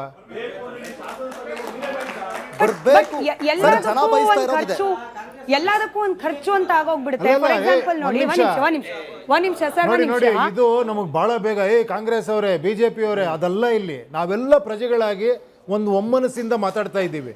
ನೀವು SOP ಬಗ್ಗೆ ಕೇಳ್ತಾ ಇದ್ರಿ ಸರ್. ಅಂದ್ರೆ ಸರಿಯಾಗಿ ಕೆಲಸ ಮಾಡ್ಲಿಲ್ಲ ಅಂದ್ರೆ ಅವರನ್ನ ತೆಗಿಯೋ ಆಯ್ಕೆ, ರೈಟ್ ಟು ರೀಕಾಲ್ ಜನರಿಗೆ ಬರಬೇಕು, ವ್ಯಾಲಿಡ್. ಆದ್ರೆ ತೆಗೆದ ಮೇಲೆ ನಂತರ ಏನು? ಮತ್ತೊಂದು ಚುನಾವಣೆ ಅಂದ್ರೆ ಮತ್ತೆ ಜನರ ತೆರಿಗೆ ದುಡ್ಡು. ಎಷ್ಟು ಜನಕ್ಕೆ ಫುಲ್ಫಿಲ್ ಮಾಡ್ಲಿಕ್ಕೆ ಆಗುತ್ತೆ? ವಾಪಸ್ ರಾಜಕೀಯಕ್ಕೆ ಹೋಗ್ತಾ ಇದ್ದೀರಾ. ಮತ್ತೆ ನೀವು ಸಭೆ ಸಮಾರಂಭ ಕೋಟ್ಯಾಂತರ ರೂಪಾಯಿ, ಆ ಸಿಸ್ಟಮೇ ಇರಲ್ಲ. ಒಂದು ಸತಿ ಪ್ರಜಾಕೀಯ ಅನ್ನೋ ಸಿಸ್ಟಮ್ ಬಂದ್ಬಿಟ್ರೆ ಅಲ್ಲಿ ಹಣ ಖರ್ಚು ಮಾಡಿ ವ್ಯವಸ್ಥೆನೇ ಇರಲ್ಲ. ಅಲ್ಲಿ ಮತ್ತೆ ವಿಚಾರ ತಿಳಿಸ್ತಾನೆ, ನಾನು ಈ ಥರ ಅಂತಾನೆ ಟಪ ಅಂತ ಎಲೆಕ್ಷನ್ ಆಗೋ ಸಿಸ್ಟಮ್ ಬರ್ಬೋದು. ಹಣ ಖರ್ಚು ಮಾಡ್ದೇನೆ ಎಲೆಕ್ಷನ್ ಮಾಡ್ಬೋದು. ಈಗ ನಿಮಗೆಲ್ಲ ಗೊತ್ತಿರೋಂಗೆ ಎಲೆಕ್ಷನ್ ಕಮಿಷನ್ ಎಷ್ಟಿದೆ ಖರ್ಚು ಮಾಡಬೇಕು ಅಂತ? ಒಂದು ಮಿನಿಮಮ್ ಇದೆ ಅಲ್ವಾ? ಅಷ್ಟು ಆಗ್ತಾ ಇದೆಯಾ? ಅಲ್ಲಲ್ಲ, ಯಾಕೆ ಸಾಕಾಗಲ್ಲ? ಇಲ್ಲ ಈಗಿರೋ ಭ್ರಷ್ಟಾಚಾರ ಸಾಕಾಗತ್ತೆ. ಸುಮ್ಮನೆ ಬರೋದಿಲ್ಲ ಅಲ್ವಾ? ನೀವು ಎಲೆಕ್ಷನ್ನ ಕಡಿಮೆ ಖರ್ಚಲ್ಲಿ ಮಾಡೋವಂಥ ಒಂದು ಪದ್ಧತಿನೂ ತರ್ಬೋದು. ಇದೆಲ್ಲ ಮನಸ್ಸು ಮಾಡಬೇಕಾದ ಯಾರು? ಅಷ್ಟೇ ನಾನು ಹೇಳ್ತಿರೋದು. ಪ್ರಜೆಗಳು ಇದಕ್ಕೆ ಸಪೋರ್ಟ್ ಮಾಡಿದ್ರೆ ಅವ್ರು ಹೇಳಿದಾಗ ಖಂಡಿತ ನಾನು ಹೋಗಿ ಕೂತ್ಕೊಂಡು ಇದನ್ನು ಮಾಡೋಕ್ಕೆ ಟ್ರೈ ಮಾಡ್ತೀನಿ ಅಲ್ವಾ? ಸಪೋರ್ಟು ಬೇಕಲ್ವ ನನಗೆ. ನಿಜ. ಒಂದು ಟೈಮ್ ಲಿಮಿಟ್ ಅಂತ ಏನಾದರೂ ಹಾಕೊಂಡಿದ್ದೀರಾ ಸರ್? ಅಥವಾ ಇಷ್ಟು ವರ್ಷದಲ್ಲಿ ಇದಾಗಬಹುದು ನಾನು ಅನ್ಕೊಂಡಿರೋದು ಅನ್ನೋ ರೀತಿಯಲ್ಲಿ ಏನಾದರೂ ನಾನು ಟೈಮ್ ಲಿಮಿಟ್ ಹಾಕಿದ್ರೆ ಪಕ್ಷ ಸ್ಟಾರ್ಟೇ ಮಾಡ್ತಿರ್ಲಿಲ್ಲಮ್ಮ. ನಾನು ಪಕ್ಷ ಸ್ಟಾರ್ಟ್ ಮಾಡಿ ಚುನಾವಣೆಗೆ ನಾವು ಸ್ಪರ್ಧಿಸ್ತಿದ್ದೀವಿ ಅಂದ್ರೇನೆ ನಾನು ಟೈಮ್ ಲಿಮಿಟ್ ಏನು ಹಾಕಿದ್ದೀನಿ? ನನಗೆ ಯಾವಾಗ ಆಗುತ್ತೆ ಅಂತ ಕೇಳಿದ್ರೆ ನನಗೆ ಗೊತ್ತಿಲ್ಲ ಅಂತ ಹೇಳ್ತೀನಿ ಅಷ್ಟೇ. ನೀವು ಮನಸ್ಸು ಮಾಡ್ರೆ ನಾಳೆ ಆಗ್ಬೋದು, ನೆಕ್ಸ್ಟ್ ಎಲೆಕ್ಷನ್ ಆಗ್ಬೋದು ಬದಲಾವಣೆ. ಸರ್, ಇದಕ್ಕೆ ಟೈಮ್ ಲಿಮಿಟ್ ಇಲ್ಲ ಅಂತ ಅಂದಾಗ ಅದು ನಿಧಾನವಾಗಿ ಸಾಕ್ತಾ ಹೋದಾಗ ನೀವು ಹೇಳೋ ಪ್ರತಿಯೊಂದು ಐಡಿಯಾಲಜಿಗಳು ಎಲ್ರಿಗೂ ಇಷ್ಟ ಆಗ್ತಾ ಇದೆ. Wow super sir, Upendra sir right correct ಅಂತ ಕಮೆಂಟ್ಸ್ಗಳು ಬರ್ತಾ ಇದೆ. ನೀವು ಒಂದು ಕಡೆ ಎಲ್ಲಾದರೂ ಸೇರಿದಾಗ ಜನನೂ ಕೂಡ ನಿಮಗೆ ಸಪೋರ್ಟ್ ಮಾಡಿ ಸೇರ್ಬೋದು. ಆದರೆ ಅವೆಲ್ಲವೂ ಕೂಡ ಮತಗಳಾಗಿ ಕನ್ವರ್ಟ್ ಆಗ್ತಾ ಇರೋದು ತುಂಬ ಲೇಟ್ ಆಗ್ತಾನೆ ಹೋದರೆ ಮತ್ತೆ ಜನ ಈಗಿನ ಸಂದರ್ಭದಲ್ಲಿ ಉಪೇಂದ್ರ ಅವ್ರು ಬೇಕು ಅಥವಾ ಕರ್ನಾಟಕದಲ್ಲಿ ಏನೋ ಒಂದು ಬದಲಾವಣೆ ಬಯಸ್ತಾ ಇದ್ದಾರಲ್ಲ ಅದು ಯಾವಾಗ ಆಗುತ್ತೆ ಅಂತ ಹಿಂಗೆ ಲೇಟ್ ಆಗ್ತಾ ಹೋದ್ರೆ? ಇಲ್ಲ, ಲೇಟ್ ಆಗಲ್ಲ ಖಂಡಿತ. ಇವಾಗ ನಿಮ್ಗೇನು ನಾನು ನಿಂತ್ಕೊಬೇಕು ಅದರಿಂದನೇ ಚೇಂಜ್ ಆಗುತ್ತೆ, ಖಂಡಿತ ನಿಂತ್ಕೊತೀನಿ. ಓಕೆನಾ? ನಮಗೆ ಸೋಷಿಯಲ್ ಮೀಡಿಯಾದಿಂದ ಕೂಡ ಒಂದಷ್ಟು ಪ್ರಶ್ನೆಗಳು ನಿಮ್ಗಾಗಿ ಬರ್ತಾ ಇದೆ ಸರ್. ಸಾಗರ್ ಅಂತ ಹೇಳಿ ಬೆಂಗಳೂರಿನಿಂದ ಪೋಸ್ಟ್ ಹಾಕಿದ್ದಾರೆ. ಸರ್, ಮೊದಲು ನಿಮ್ಮ ಮುಖ್ಯಮಂತ್ರಿ ಅಭ್ಯರ್ಥಿ ಯಾರು ಅಂತ ಘೋಷಿಸಿ ನಂತರ ಏನಾಗುತ್ತೆ ಅಂತ ನೋಡೋಣ, ನೇರವಾಗಿ ಪ್ರಶ್ನೆ ಕೇಳಿದ್ದಾರೆ. ಏನು ಯಾವ ಲೆವೆಲ್ಗೆ ಏನು ಕ್ಲಾರಿಟಿ ಇದೆ ಅವ್ರಿಗೆ? ನಾವು ಏನೇನೋ ಮಾತಾಡಿ ಅವ್ರು ಡೈರೆಕ್ಟಾಗಿ ಹೇಳ್ಬಿಟ್ರೆ ಯಾರು ಮುಖ್ಯಮಂತ್ರಿ ಹೇಳ್ರಿ ಫಸ್ಟು ಅಂತ. ಅವ್ರಿಗೊಂದು ಕ್ಲಾರಿಟಿ ಕೊಡಿ, ಫಸ್ಟ್ ಅವ್ರು ಹೆಂಗೆ ವೋಟ್ ಹಾಕ್ತಿರಂತ ಅವ್ರಿಗೆ ಕ್ವಶನ್ ಮಾಡಿ. ಸಿಕ್ಕಾಪಟ್ಟೆ ಕ್ಲಾರಿಟಿ ಇದೆ ನಮ್ಮ ಜನರಲ್ಲಿ. ರೈಟ್. ಯಾರ್ರೀ ಮುಖ್ಯಮಂತ್ರಿ? ಸಾಗರ್ ಅಂತ ಹೇಳಿ ಬೆಂಗಳೂರಿನಿಂದ. ಇದ್ರ ಜೊತೆಯಲ್ಲೇ ಮಾಲಿನಿ ವಾದಿರಾಜ್ ಅಂತ ಹೇಳಿ, ಉಪೇಂದ್ರ ಅವರ ಆಲೋಚನೆಗಳು ಚೆನ್ನಾಗಿದೆ, ಆದರೆ ಅವರಲ್ಲಿ ರಾಜಕೀಯಕ್ಕೆ ಬೇಕಾಗುವ ನಾಯಕತ್ವ ಇಲ್ಲ ಅನ್ನಿಸ್ತಾ ಇದೆ. ಆಲೋಚನೆ ಚೆನ್ನಾಗಿದೆ, ನಾಯಕತ್ವದ ಗುಣ ಕಾಣಿಸ್ತಿಲ್ಲ ಅಂತ. ಅಲ್ಲ, ಆಲೋಚನೆ ನಾಯಕತ್ವ ಅಲ್ಲ ಅಂದರೆ ಇನ್ಯಾವ ನಾಯಕನ ಬಯಸ್ತೀಯಾರೋ ಅವ್ರಿಗೆ ಬಹಳ ಆಪ್ಷನ್ಗಳಿದೆ ಅಂತ ಹೇಳಿ ಒಂದು ಮೆಸೇಜ್ ಮಾಡಿ. ತುಂಬ ಜನ ನಾಯಕರುಗಳಿದ್ದಾರೆ ನಮ್ಮಲ್ಲಿ. ಇಲ್ಲಿ ಬಿಟ್ಟರೆ ಇಲ್ಲೇ 20 ಜನ ನಾಯಕರು ಎದ್ದೇಳ್ತಾರೆ ಇವಾಗ. ನೋಡಿ ಅಲ್ಲಿ ನೋಡಿ ಇಲ್ಲಿ ನೋಡಿ ನಾಯಕರುಗಳು. ಮಲ್ಲಪ್ಪ ರೆಡಿನ ಗುರುವೆ ನೀವು CM ಆಗೋದಕ್ಕೆ? ನೋಡಿ ಇಲ್ಲಿ ನೋಡಿ, ಅಲ್ಲಿ ಯಾರಿದ್ದಾರೆ ರೆಡಿ CM ಆಗೋದಕ್ಕೆ? ಮಲ್ಲಪ್ಪ ಅಂತ ಹಾವೇರಿಯಿಂದ, ಇವತ್ತಿನ ಪ್ರಪಂಚಕ್ಕೆ ಭಗತ್ ಸಿಂಗ್ ನಂತರ ಉಪೇಂದ್ರ ಅವರೇ ಸರಿಯಾದ ನಾಯಕ. ಸ್ವಲ್ಪ ಓವರ್ ಎಕ್ಸ್ಪೆಕ್ಟೇಷನ್ ಅಥವಾ ಇವರಲ್ಲೂ ಕ್ಲಾರಿಟಿ ಜಾಸ್ತಿ ಕಾಣಿಸ್ತಾ ಇದೆ ಅಂತ? ಇಲ್ಲ, ಅದು ನಾಯಕ ನಾಯಕ ನಾಯಕ ಅಂತ ನಾವು ಮಾಡಿ ಮಾಡಿ ಮಾಡಿ ಅದನ್ನು ನನಗೆ ಎಷ್ಟು ವರ್ಷ ಬೇಕೋ ಗೊತ್ತಿಲ್ಲ. ಯಾಕಂದರೆ ಎಷ್ಟೋ 70 ವರ್ಷದಿಂದ ಅದನ್ನು ಹೇಳ್ಕೊಂಬಂದು ಸೇವಕ ಅನ್ನೋದು ಅವತ್ತಿಂದ ಇದೆ, ಪ್ರಜಾಪ್ರಭುತ್ವ ಬರೋಕ್ಕೆ ಮುಂಚೆಯಿಂದ ಇದೆ.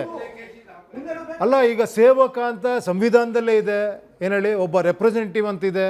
ಆಮೇಲೆ ನಾನು ಹೇಳ್ತೀನಿ, ಒಬ್ಬ ಕಾರ್ಮಿಕಪ್ಪ ಸಂಬಳ ತೊಗೊತಾನಪ್ಪ ಅವರು.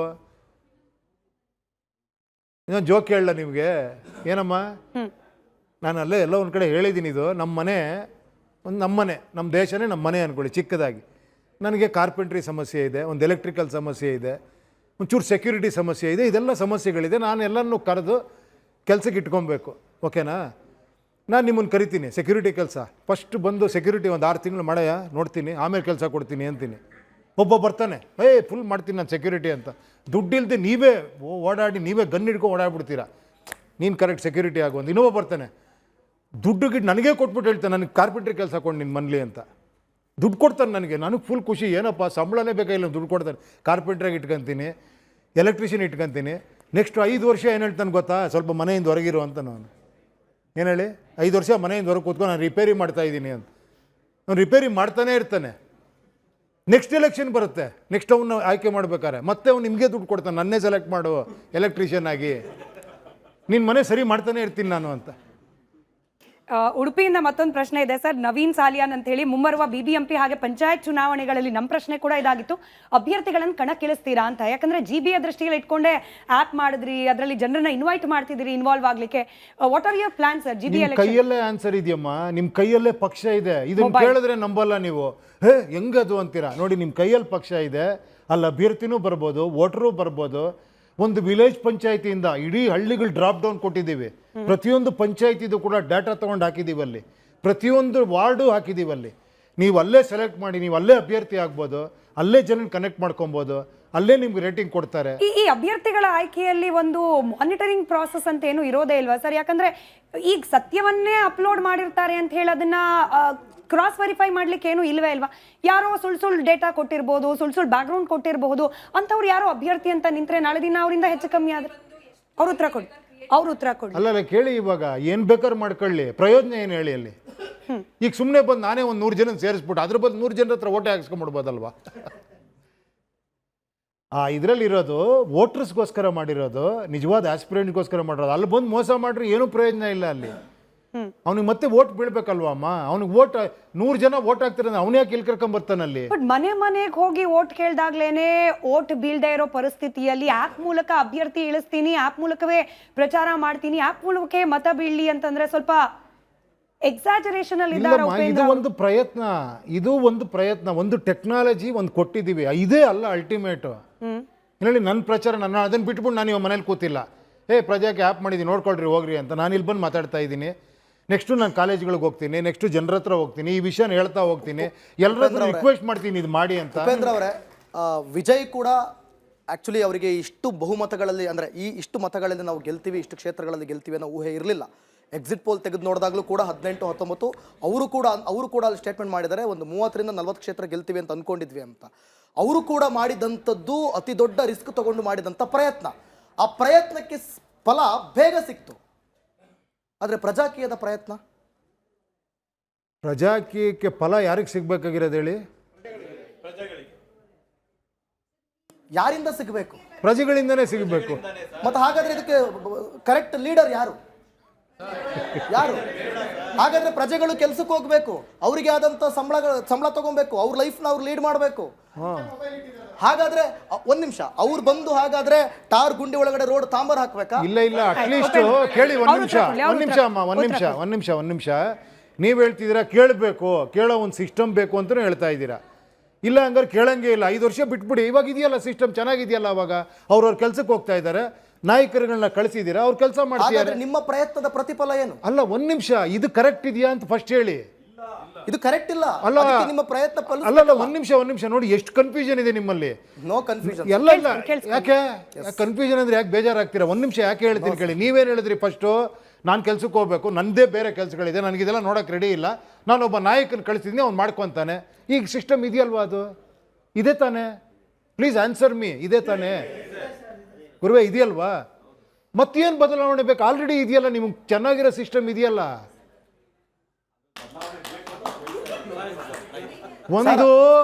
ಒಂದು ಈ ಥರ ಬೇಕು, ನಾನು ಕೆಲ್ಸಕ್ಕೆ ಹೋಗ್ಬೇಕ್ರಿ, ನನಗದೆಲ್ಲ ಮಾಡೋಕ್ಕಾಗಲ್ಲ. ಆಯ್ತಪ್ಪ, ನಾಯಕರಿರೋ ಸಿಸ್ಟಮ್ ಇದೆ, ಮಾಡ್ಕೊಂಡು ಹೋಗಿ. ಇಲ್ಲ ರೀ, ಒಬ್ರು ಯಾರ ಮಾಡ್ಬೇಕ್ರಿ, ಆನ್ಸರ್ಬಲ್ ಆಗಿರ್ಬೇಕು, ಅವ್ನು ನಿಮ್ಮ ಹತ್ರ ಬರಬೇಕು, ನನಗಷ್ಟೆಲ್ಲ ಟೈಮ್ ಇಲ್ಲ. ಓಕೆ, ಒಂದು ನಿಮಿಷ. ಪ್ರಶ್ನೆ ಕೂತ್ಕೊಳ್ಳಿ. ನೆಕ್ಸ್ಟ್ CM ನಾನೇ. ಹೊಡಿರಪ್ಪ ಚಪ್ಪಾಳೆ. ನೋಡಿದ್ರಾ, ನಾನು ಬರೀ ಸುಮ್ಮನೆ ನೆಕ್ಸ್ಟ್ CM ನಾನೇ ಅಂತ ಹೇಳಿದ ತಕ್ಷಣ ಇವೆಲ್ಲ ಚಪ್ಪಾಳೆ ಹೊಡೆದ್ರಿ. ಇಲ್ಲಿ ನಾನು ಉಪ್ಪಿಸಾರು ನೋಡಿದ್ರಾ, ಅಲ್ಲೇ ಸುಮ್ಮನೆ ಚಪ್ಪಾಳೆ ಹೊಡಿತೀರಾ. ಇಲ್ಲಿ ನಾನು ಉಪ್ಪಿಸಾರ್ ಅಭಿಮಾನಿಯಾಗೂ ಬಂದಿಲ್ಲ, ಬೇರೆ ಪಕ್ಷದ ಯಾವುದೇ ಇದು ಇಟ್ಕೊಂಡು ಬಂದಿಲ್ಲ. ನಾನು ವಿಚಾರಗಳ ಅಭಿಮಾನಿಯಾಗಿ ನಾನು ಬಂದಿದ್ದೇನೆ ಮೊದಲನೇದಾಗಿ. ಯಾಕೆ ಅಂದರೆ ಪ್ರತಿಯೊಬ್ಬರು ವಿಚಾರನ ನಾವು ಇದು ಮಾಡಬೇಕು, ಅದು ಅವರೇ ಮಾಡಬೇಕು ಇವರೇ ಮಾಡಬೇಕು ಅಂತ ಏನಿಲ್ಲ. ಎಲ್ಲ ಏನು ಉಪೇಂದ್ರ ಸರ್ರೇ ಮಾಡಬೇಕು ಅಂತ ಏನಷ್ಟೇ ಮಾಡ್ತಾ ಇದ್ದಾರೆ. ಅವ್ರೇನು ಹೇಳ್ತಾ ಇದ್ದಾರೆ, ನೀವು ವಿಚಾರಗಳನ್ನ ಇಟ್ಟಿದ್ದಾರೆ, ಆ ವಿಚಾರಗಳನ್ನ ನಾವು ನೋಡಬೇಕು.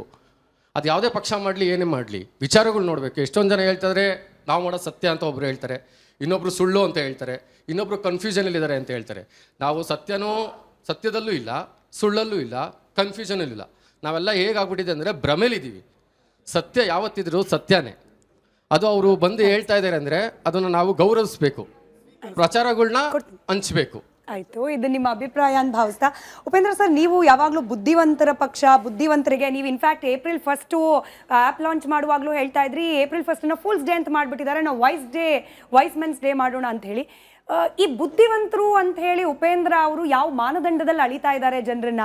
ನಿಮ್ಮ ಪ್ರಕಾರ ಯಾರು ಬುದ್ಧಿವಂತರು, ಯಾರು ದಡ್ರು? ನಾನು ಈ ಪೊಲಿಟಿಕಲ್ ಆಂಗಲ್ ಅಲ್ಲಿ ಕೇಳ್ತಾ ಇದ್ದೀನಿ. ಇಲ್ಲಿ ಕೇಳ್ತೀನಿ, ಇಲ್ಲಿ ದಡ್ರು ಯಾರಿದ್ದಾರೆ ಕೈ ಎತ್ತಿ? ಬುದ್ಧಿವಂತರು ಯಾರಿದ್ದಾರೆ ಕೈ ಎತ್ತಿ? ದಡ್ರು ನೀವಾ?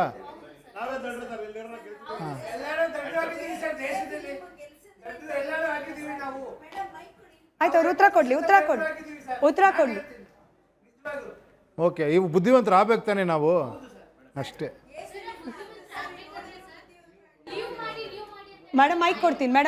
ನಾನು ಮಾಡಿ ಎಲ್ಲರಿಗೂ ನೀವು ಮಾಡಿ ಅಂತ ಹೇಳ್ತಿಲ್ಲಮ್ಮ, ನನ್ನ ಕೆಲಸ ನಾನು ಮಾಡ್ತೀನಿ, ನೀವು ಸ್ವಲ್ಪ ಮಾಡಿ ಅಂತ ಹೇಳ್ತಾ ಇದ್ದೀನಿ ಅಷ್ಟೇ. ಅದು ನಿಮಗೆ ಬೇಕಾದರೆ. ಈಗ ಅವ್ರು ಹೇಳಿದ್ರಲ್ಲ, ನನಗೆ ಬೇರೆ ಕೆಲಸ ಇದೆ, ನನಗೆ ಅದೆಲ್ಲ ನೋಡ್ಕೊಳಕ್ಕೆ ಇಷ್ಟ ಇಲ್ಲ, ಅಷ್ಟೇ ಕೆಲಸ ನಿಮ್ಮದು. ಆಮೇಲೆ 5 ವರ್ಷ ಬಿಟ್ಬಿಡ್ತೀರಾ. ಅಲ್ಲಲ್ಲ, ಒಂದು ನಿಮಿಷ. ಓಕೆ, ಇವಾಗ ಅದೇ ಮಾಡ್ತೀರಾ ತಾನೆ, ಇಷ್ಟು ವರ್ಷ ಅದೇ ಮಾಡ್ಕೊಂಬಂದಿರೋದಲ್ವ ನೀವು? ಹಾಗಾದ್ರೆ ಏನ್ ಈ ಬದಲಾವಣೆ ಆಯ್ತು? ಹಿಂಗೆ ಅರ್ಥ ಮಾಡ್ಕೊಳ್ಳೋಕೆ ಪ್ರಯತ್ನ ಮಾಡೋಣ.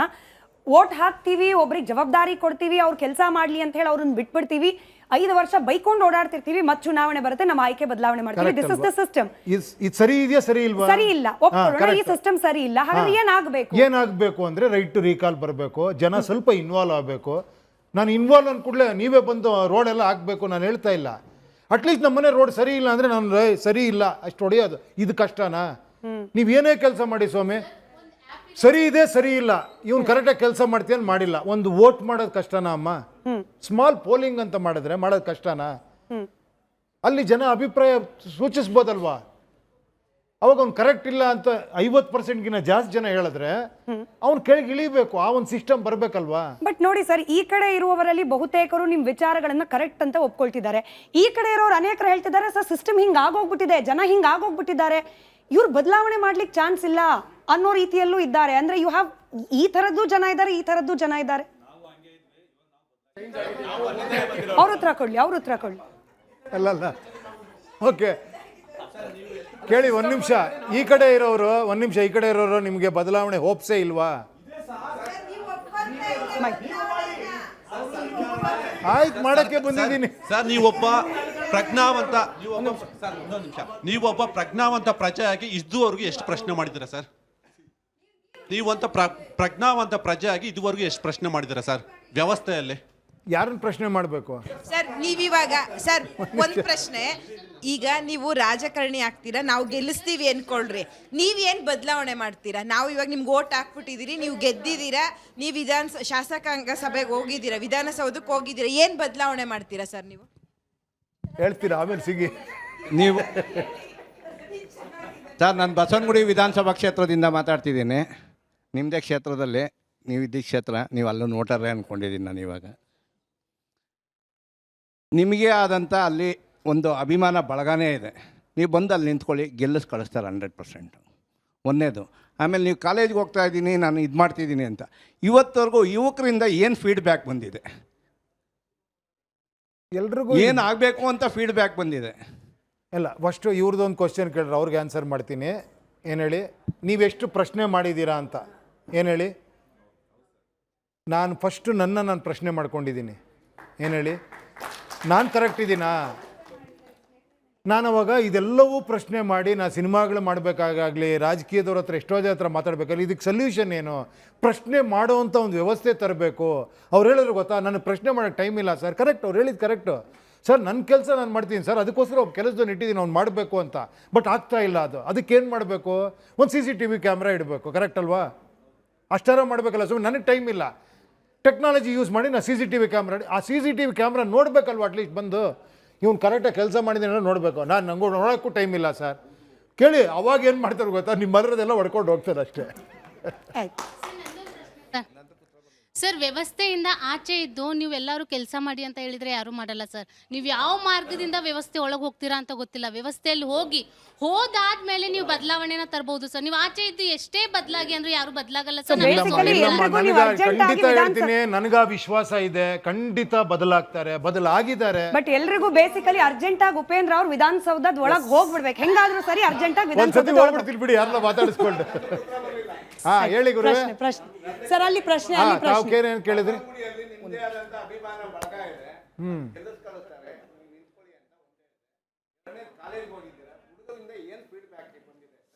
ಇಲ್ಲ, ಒಂದೇ ಒಂದು ಆ್ಯಪ್, ಒಂದು ವಿಡಿಯೋ ಇದೆ ನೋಡಿ. ನಾನು ಭಾಳ ಎಷ್ಟೋ 18 ಮಾಡಿದಾಗ 19, 20 ಯಾವಾಗಲೂ ಕ್ರೈಸ್ಟ್ ಕಾಲೇಜ್ಗೆ ಹೋಗಿದ್ದೆ. ನೀವು ಅಲ್ಲಿ ಮಾತಾಡಿದ್ದೀನಿ, ಅಲ್ಲಿ ಅದನ್ನ ನೋಡಿ. ನೀವು ಒಂದು ವಿಡಿಯೋ ಇದೆ, ಒಂದು 5 ನಿಮಿಷದ ವಿಡಿಯೋ ಇದೆ, ಹೇಗೆ ಇವರು ಇದು ಮಾಡ್ತೀರ ಅಂತ ನೋಡಿ ನೀವೇ. ಸರ್, ನವೀನ್ ಅಯ್ಯರ್ ಅಂತ ರಾಜಾಜಿನಗರದಿಂದ. ಇವತ್ತು ಒಂದು ಚುನಾವಣೆ ಅಂದರೆ ಒಂದು 100 ಮೀಟರ್ಸ್ ರೇಸ್ ಅಲ್ಲ, ಅದು ಒಂದು ಮ್ಯಾರಥಾನ್ ಥರ. ಅದನ್ನು ನೀವು ತುಂಬ ವರ್ಷದಿಂದ ಏನೋ ಒಂದು ಜನರಿಗೆ ರೀಚ್ ಮಾಡಬೇಕಂತ ಹೇಳ್ತಾ ಇದ್ದೀರಾ. ಇವತ್ತು ಒಂದು ಹೋಟ್ಲಿಗೆ ಹೋಗ್ತೀರಿ ಸರ್, ನಾವು ಒಂದು ಮಸಾಲೆ ದೋಸೆ ಆರ್ಡ್ರ್ ಮಾಡ್ತೀರ, ಅಲ್ಲಿ ಉಪ್ಪು ಖಾರ ಏನಾದ್ರು ಜಾಸ್ತಿ ಇದ್ದರೆ ಆ ಹೋಟ್ಲು ಮಾಲೀಕನಿಗೆ, ಕ್ಯಾಶಿಯರ್ಗೆ ಹೋಗಿ ಬೈತೀರಿ. ಅದೇ ನಾವಿವತ್ತು ಕಣ್ಮುಚ್ಕೊಂಡು ಟ್ಯಾಕ್ಸ್ ಕಟ್ಟಾದೀರಿ ಸರ್. ಇವತ್ತು ಭ್ರಷ್ಟಾಚಾರ ಆಗ್ತಾಯಿದ್ರು ಜನರು ಮುಗ್ಧರಾಗಿದ್ದಾರೆ, ಮತ್ತು ಏನು ಸುಮ್ಮನೆ ಸೈಲೆಂಟ್ ಆಗಿದ್ದಾರೆ. ಸೊ ಜನರಿಗೆ ನಿಮ್ಮ ಮುಖಾಂತರ ಭ್ರಷ್ಟಾಚಾರನ ನಿರ್ಮೂಲನೆ ಮಾಡೋದಕ್ಕೆ ಏನು ಕ್ರಮ ತಗೊಳ್ಬೇಕು, ಮತ್ತು ಲಂಚ ಮುಕ್ತ ಕರ್ನಾಟಕನೇ ನಾಂದಿ ಆಡೋದಕ್ಕೆ ನಿಮ್ಮ ಕಡೆಯಿಂದ ಏನು ಸಜೆಷನ್ ಕೊಡ್ತೀರಾ ಸರ್? ಕೇಳಿ, ಒಂದೇ ಒಂದು ಸಿಂಪಲ್ ಆಗಿ ಹೇಳ್ತೀನಿ. ಮೊದಲನೇದಾಗಿ ವೋಟ್ರಾಗಿ ನಾನು ಕೇಳ್ತಾ ಇದ್ದೀನಿ ಗೊತ್ತಾ, ನೀವು ವೋಟ್ರಾಗಿ ಕೇಳ್ತಾ ಇದ್ದೀರಾ ಗೊತ್ತಾ, ನೀವು ಹಾನೆಸ್ಟಾಗಿ ವೋಟ್ ಮಾಡಬೇಕು, ಲಂಚ ತಗೊಳ್ಳದೆ, ಕರೆಕ್ಟ್ ಅಲ್ವಾ ಸರ್? ಆಮೇಲೆ ನೀವು ಪ್ರಚಾರ ಗಿಚಾರ ಒಂದು ಇದಕ್ಕೆ ವೋಟ್ ಮಾಡಬಾರ್ದು, ಕರೆಕ್ಟ್ ಅಲ್ವಾ ಸರ್? ವಿಚಾರಗಳಿಗೆ ವೋಟ್ ಮಾಡಬೇಕು, ಕರೆಕ್ಟ್ ಅಲ್ವಾ? ಇನ್ವಾಲ್ವ್ ಆಗಬೇಕು, ಕರೆಕ್ಟ್ ಅಲ್ವಾ? 4 ಜನಕ್ಕೆ ಕೇಳಬೇಕು, ಕರೆಕ್ಟ್ ಅಲ್ವಾ? ಇದಿಷ್ಟು ಮಾಡಿ ಸಾಕು. ಹೆಂಗೆ ಬದಲಾಗುತ್ತೆ ನೋಡಿ ಎಲ್ಲ. ಎಲ್ಲವೂ ಬದಲಾಗ್ಬಿಡುತ್ತೆ. ನಾನೇ 2000 ಇಸ್ಕೊ ಓಟ್ ಹಾಕಿ ಲಂಚಮುಕ್ತ ಕರ್ನಾಟಕ ನಾನು ಬಯಸೋದು ಯಾವ ರೀತಿ ನ್ಯಾಯ ಅದು? ಅಲ್ಲಲ್ಲ, ನಾನು ಇಸ್ಕೊಂಡವ್ರಿಗೆ ಹೇಳ್ತಾ ಇರೋದು. ಆಮೇಲೆ ನನಗೆ ಪ್ರಚಾರ ಇಲ್ದಿದ್ರೆ ನನಗೆ ಇಷ್ಟ ಆಗಲ್ಲ, ಓಟ್ ಹಾಕಲ್ಲ ನಾನು. ದೊಡ್ಡದಾಗ ಪ್ರಚಾರ ಆಗ್ಬೇಕು, ಅವಾಗ ಓಟ್ ಹಾಕ್ತೀನಿ ನಾನು. ಅಲ್ಲಿ ಏನಾಗ್ತಿದೆ, ದುಡ್ಡು ಇನ್ವಾಲ್ವ್ ಆಗ್ತಿದೆಯಲ್ವಾ? ನಾನು ಇದೆಲ್ಲ ಹೇಳಿದ್ದೀನಲ್ಲ. ಇಲ್ಲೊಂದು ಪ್ರಶ್ನೆ. ನಾನು ಸರ್ ನಮಸ್ಕಾರ. TS ರಾವ್ ಅಂತೇಳಿ ರಿಟೈರ್ಡ್ ಬ್ಯಾಂಕ್ ಸ್ವಲ್ಪ ಮೈಕ್ ಹತ್ರ ಇಟ್ಕೊಳ್ಳಿ ಸರ್. TS ರಾವ್ ಅಂತೇಳಿ ರಿಟೈರ್ಡ್ ಬ್ಯಾಂಕ್ ಮ್ಯಾನೇಜರ್, ಬೆಂಗಳೂರಿನ ವಾಸ ಸದ್ಯಕ್ಕೆ. ಹಾಂ ಸರ್. ನಾನು ಹೇಳೋದು ಏನಂತ ಹೇಳಿದ್ರೆ, ನಿಮಗೆ ಪಾರದರ್ಶಕತೆ ಮೂಲಕ ಭ್ರಷ್ಟಾಚಾರ ಕಡಿಮೆ ಮಾಡುತ್ತೆ ಅಂತ ನಿಮಗೆ ನಂಬಿಕೆ ಇದೆ, ಅದನ್ನು ನಾವು ಕೂಡ ಒಪ್ತೇವೆ. ಅದೇ ದಾರಿಯಲ್ಲಿ ಪಾರದರ್ಶಕತೆಯನ್ನು ಒತ್ತಾಯಿಸೋಕ್ಕೋಸ್ಕರ ಕೆಲವು ಜನರಾದ್ರೂ ಅತಿ ಕಡಿಮೆ ಕನಿಷ್ಠ ಖರ್ಚಿನಲ್ಲಿ ನಿಮ್ಮ ಬೆಂಬಲಿಗರು ಕೆಲಸ ಮಾಡಿದರೆ ಒಂದು ರೀತಿ ಎಫೆಕ್ಟ್ ಬರ್ತದೆ, ನಂತರ ಅವ್ರು ಗೆಲ್ಲಲಿಕ್ಕೂ ಸಾಧ್ಯತೆ ಇದೆ. ಎಲ್ಲರೂ ಒಟ್ಟಾಗಿ, ಆಮೇಲೆ ರೆಪ್ರೆಸೆಂಟ್ ಯಾರಾದರೂ ಮಾಡಲಿ, ಎಲ್ಲರೂ ಒಟ್ಟಾಗಿ ಅವ್ರೇನಾದ್ರು ಪಾರದರ್ಶಕತೆ ಬಗ್ಗೆನೇ ಸ್ವಲ್ಪ ಕೆಲಸ ಮಾಡಿದ್ರೆ ಕೂತ್ಕೊಂಡಲ್ಲೇ ಮಾಡೋದು. ಅದಕ್ಕೆ ಅತಿ ಕಡಿಮೆ ಖರ್ಚು ಅತಿ ಸಮಯದಲ್ಲಿ ಮಾಡಿದರೆ ಆವಾಗ ಅದೇ ರೀತಿ ನೀವು ಹೇಳೋ ಯಾವುದೇ ಪ್ರಚಾರ ಅಬ್ಬರ ಇಲ್ಲದೇನು ಗೆಲ್ಲಲಿಕ್ಕೆ, ಅಲ್ಲ ಅಟ್ಲೀಸ್ಟ್ ಇಂಪ್ರೆಸ್ ಮಾಡಲಿಕ್ಕೆ ಏನೂ ಆಗಲಿಲ್ಲ ಅಂದರೂ ಆಡಳಿತ ಸರಿ ಮಾಡಲಿಕ್ಕೆ ಸಾಧ್ಯತೆ ಇದೆ. ಅದನ್ನು ನೀವು ಯಾಕೆ ಹೇಳ್ತಾ ಇರಲಿಲ್ಲ? ಅದ್ರ ಬದಲು ಅಧಿಕಾರದ ಬಂದುಬಿಟ್ಟೆ ನನಗೆ ಓಟ್ ಕೊಟ್ಟೇ ಮಾಡಿ ಅಂತ ಅಂದ್ಬಿಟ್ಟು ಆ ನಂತರನೇ ಮಾಡ್ತೀನಿ ಅಂತ ಯಾಕೆ ಹೇಳ್ತೀರಾ? ಹೀಗೆ ಹೇಳೋದ್ರಿಂದ ಏನಾಗುತ್ತೆ ಅಂದರೆ, ನನಗೇನು ಅನಿಸುತ್ತೆ ಅಂತಂದರೆ, ನೀವು ಈ ಭ್ರಷ್ಟಾಚಾರ ಹೀಗೆ ಮುಂದುವರಿಲಿ, ಕೊನೆಗೆ ಇದೇನೋ ರೆವಲ್ಯೂಷನ್ ಆಗಲಿ, ಇಲ್ಲ ನೀವು ಇರೋ ಪಕ್ಷಗಳಿಗೆ ಸಹಾಯ ಮಾಡೋ ರೀತಿ ಆಗತ್ತೆ ಅಂತ ನನಗೆ ಅನಿಸ್ತದೆ. ಅಲ್ಲ, ನಂಗೆ ಅರ್ಥ ಆಗಿಲ್ಲ ಏನು ಹೇಳಿದ್ರಿ ನೀವು? ಅದೇನೋ ಕಡಿಮೆ ಖರ್ಚಲ್ಲಿ ಏನೋ ಮಾಡ್ಬೇಕಂದ್ರಲ್ಲ. ಹೌದು, ಏನು ಖರ್ಚಿಲ್ದೇನೆ ಏನು ಮಾಡಬೇಕು? ಖರ್ಚಿಲ್ದೇನೆ ಪಾರದರ್ಶಕತೆಯನ್ನು ಒತ್ತಾಯಿಸೋದು. ಅಲ್ಲ, ಈಗ ಒತ್ತಾಯಿಸ್ತಿದ್ದೀನಿ ಅನ್ಕೊಳ್ಳಿ, ಏನು ಅಲ್ಲಿ ಇಫೆಕ್ಟಿವ್ ಆಗಿ ಆಗ್ತಾ ಇಲ್ಲ. ನೀವು ಹೇಳ್ತಾ ಇದ್ದೀರಾ ಅಷ್ಟೇನೆ. ಅಲ್ಲ, ಇವಾಗ ಏನು ಆಗ್ತಾ ಇಲ್ಲ. ಅಲ್ಲ, ಹೇಳಿದ್ರು ಆಗ್ತಾ ಇಲ್ಲ, ನಾನು ಏನ್ ಮಾಡ್ಬೇಕು? ಇಲ್ಲ, ಆಗ್ತಾ ಇಲ್ಲ, ಖಂಡಿತವಾಗಿ ನಾನು ಅದನ್ನೇ ಹೇಳೋದು. ಅಲ್ಲ, ಏನ್ ಮಾಡ್ಬೇಕು? ನಾನು ಬೇಕಾದ್ರೆ ನಾನು ಹೇಳಬಲ್ಲೆ ಯಾವ ರೀತಿ ಆಗ್ಬೇಕಾಗಿತ್ತು ಅಂತ ನಾನು. ಅಲ್ಲ, ಇವಾಗ ನೀವು ಒತ್ತಾಯಿಸ್ಬೇಕಂತವ್ರು ಪಾರದರ್ಶಕತೆ ತನ್ನಿ ಅಂತ, ಖಂಡಿತ ಒತ್ತಾಯಿಸೋಣ ಇವಾಗ ನಾವೆಲ್ಲ ಸೇರ್ಕೊಂಡು. ಸರ್, ಕಡೆ ಪ್ರಶ್ನೆ ನನಗೆ ಗೊತ್ತು, ಸಾಕಷ್ಟು ಜನಕ್ಕೆ ಪ್ರಶ್ನೆಗಳಿದೆ ಅಂತ ಹೇಳಿ. ಎಲ್ಲರ ಒತ್ತಾಸೆ ಇರೋದು ಅರ್ಜೆಂಟಾಗಿ ಬದಲಾವಣೆ ಆಗಬೇಕು. ಆಯಿತು, ನಾವು ಕೂಡ ಬದಲಾವಣೆಯಲ್ಲಿ ಪಾತ್ರಧಾರಿಗಳಾಗಲಿಕ್ಕೆ ಸಿದ್ಧವಿದ್ದೀವಿ, ನಮಗೆ ಮಾರ್ಗದರ್ಶನ ಬೇಕು. ಉಪೇಂದ್ರ ಅವರಿಂದ ಬದಲಾವಣೆ ಬರೋದಾದರೆ ನಾವು ರೆಡಿ ಇದ್ದೀವಿ, ಬಟ್ ಹೇಗೆ ಅನ್ನೋದು ನಮಗೆ ಪ್ರಶ್ನೆ ಇದೆ ಅಂತ. ಇಷ್ಟೊತ್ತರೆಗೂ ಮಾತಾಡಿದ್ದು ಅದೇ ಅಮ್ಮ. ನಾನು ಅರ್ಜೆಂಟಾಗಿ ವಿಧಾನಸೌಧಕ್ಕೆ ಹೋಗಬೇಕು ಅಂತ ಬಯಸ್ತಿರೋರು ಸುಮಾರು ಜನ ಇದ್ದಾರೆ ಸರ್. ಹಾಗಾಗಿ ಉಪೇಂದ್ರ ಸರ್, ಲಾಸ್ಟ್ ರಿಯಾಕ್ಷನ್. ಆಯ್ತಮ್ಮ, ನಾನು ಇಷ್ಟ ಅಲ್ಲ ಸರ್ ಉತ್ತರ ಕೊಡ್ಲಿ. ಬಂದಿರೋದು ಸರ್ ಮಾತನ್ನ ಕೇಳಬೇಕು ಅಂತ sir. This is a live show. ನಿಮ್ಮ ಪಕ್ಷದಲ್ಲಿ 4 ಜನ. Thank you for your opinion. Upendra sir, ನಿಮ್ಮ ಅಭಿಪ್ರಾಯ ಬೇಕು ನಮಗೆ. ಆಯ್ತು, ನಿಮ್ಗೆ ಮೈಕೆ ಬೇಡ, ಹಂಗೆ ಕೇಳಿ. ಆಯ್ತು ಸರ್, ಕೇಳಿ ಸರ್, ಹಂಗೆ ಕೇಳಿ, ಪ್ರಶ್ನೆ ಕೇಳಿ.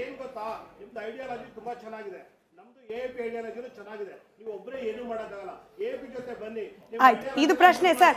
ಬೇರೆ ಪಕ್ಷಗಳ ಜೊತೆ ಕೈ ಜೋಡಿಸಿ ಅನ್ನೋದು ಇವ್ರ ಪ್ರಶ್ನೆ. ಉತ್ತರ ನಿಮ್ದು.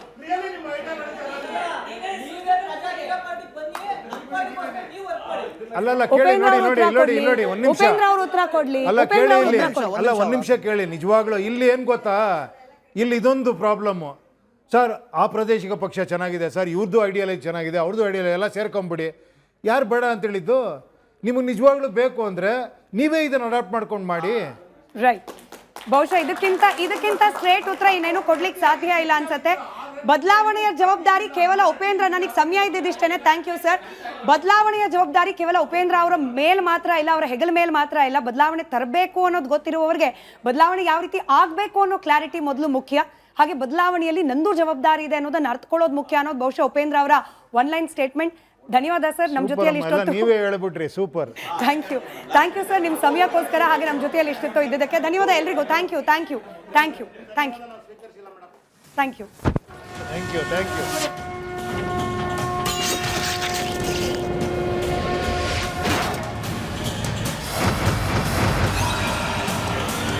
ಇದರ ಕೆಂಪು ಬಣ್ಣ ಅದ್ಭುತ, ಖಾರ ಕಡಿಮೆ ಆದರೂ ರುಚಿಕರ.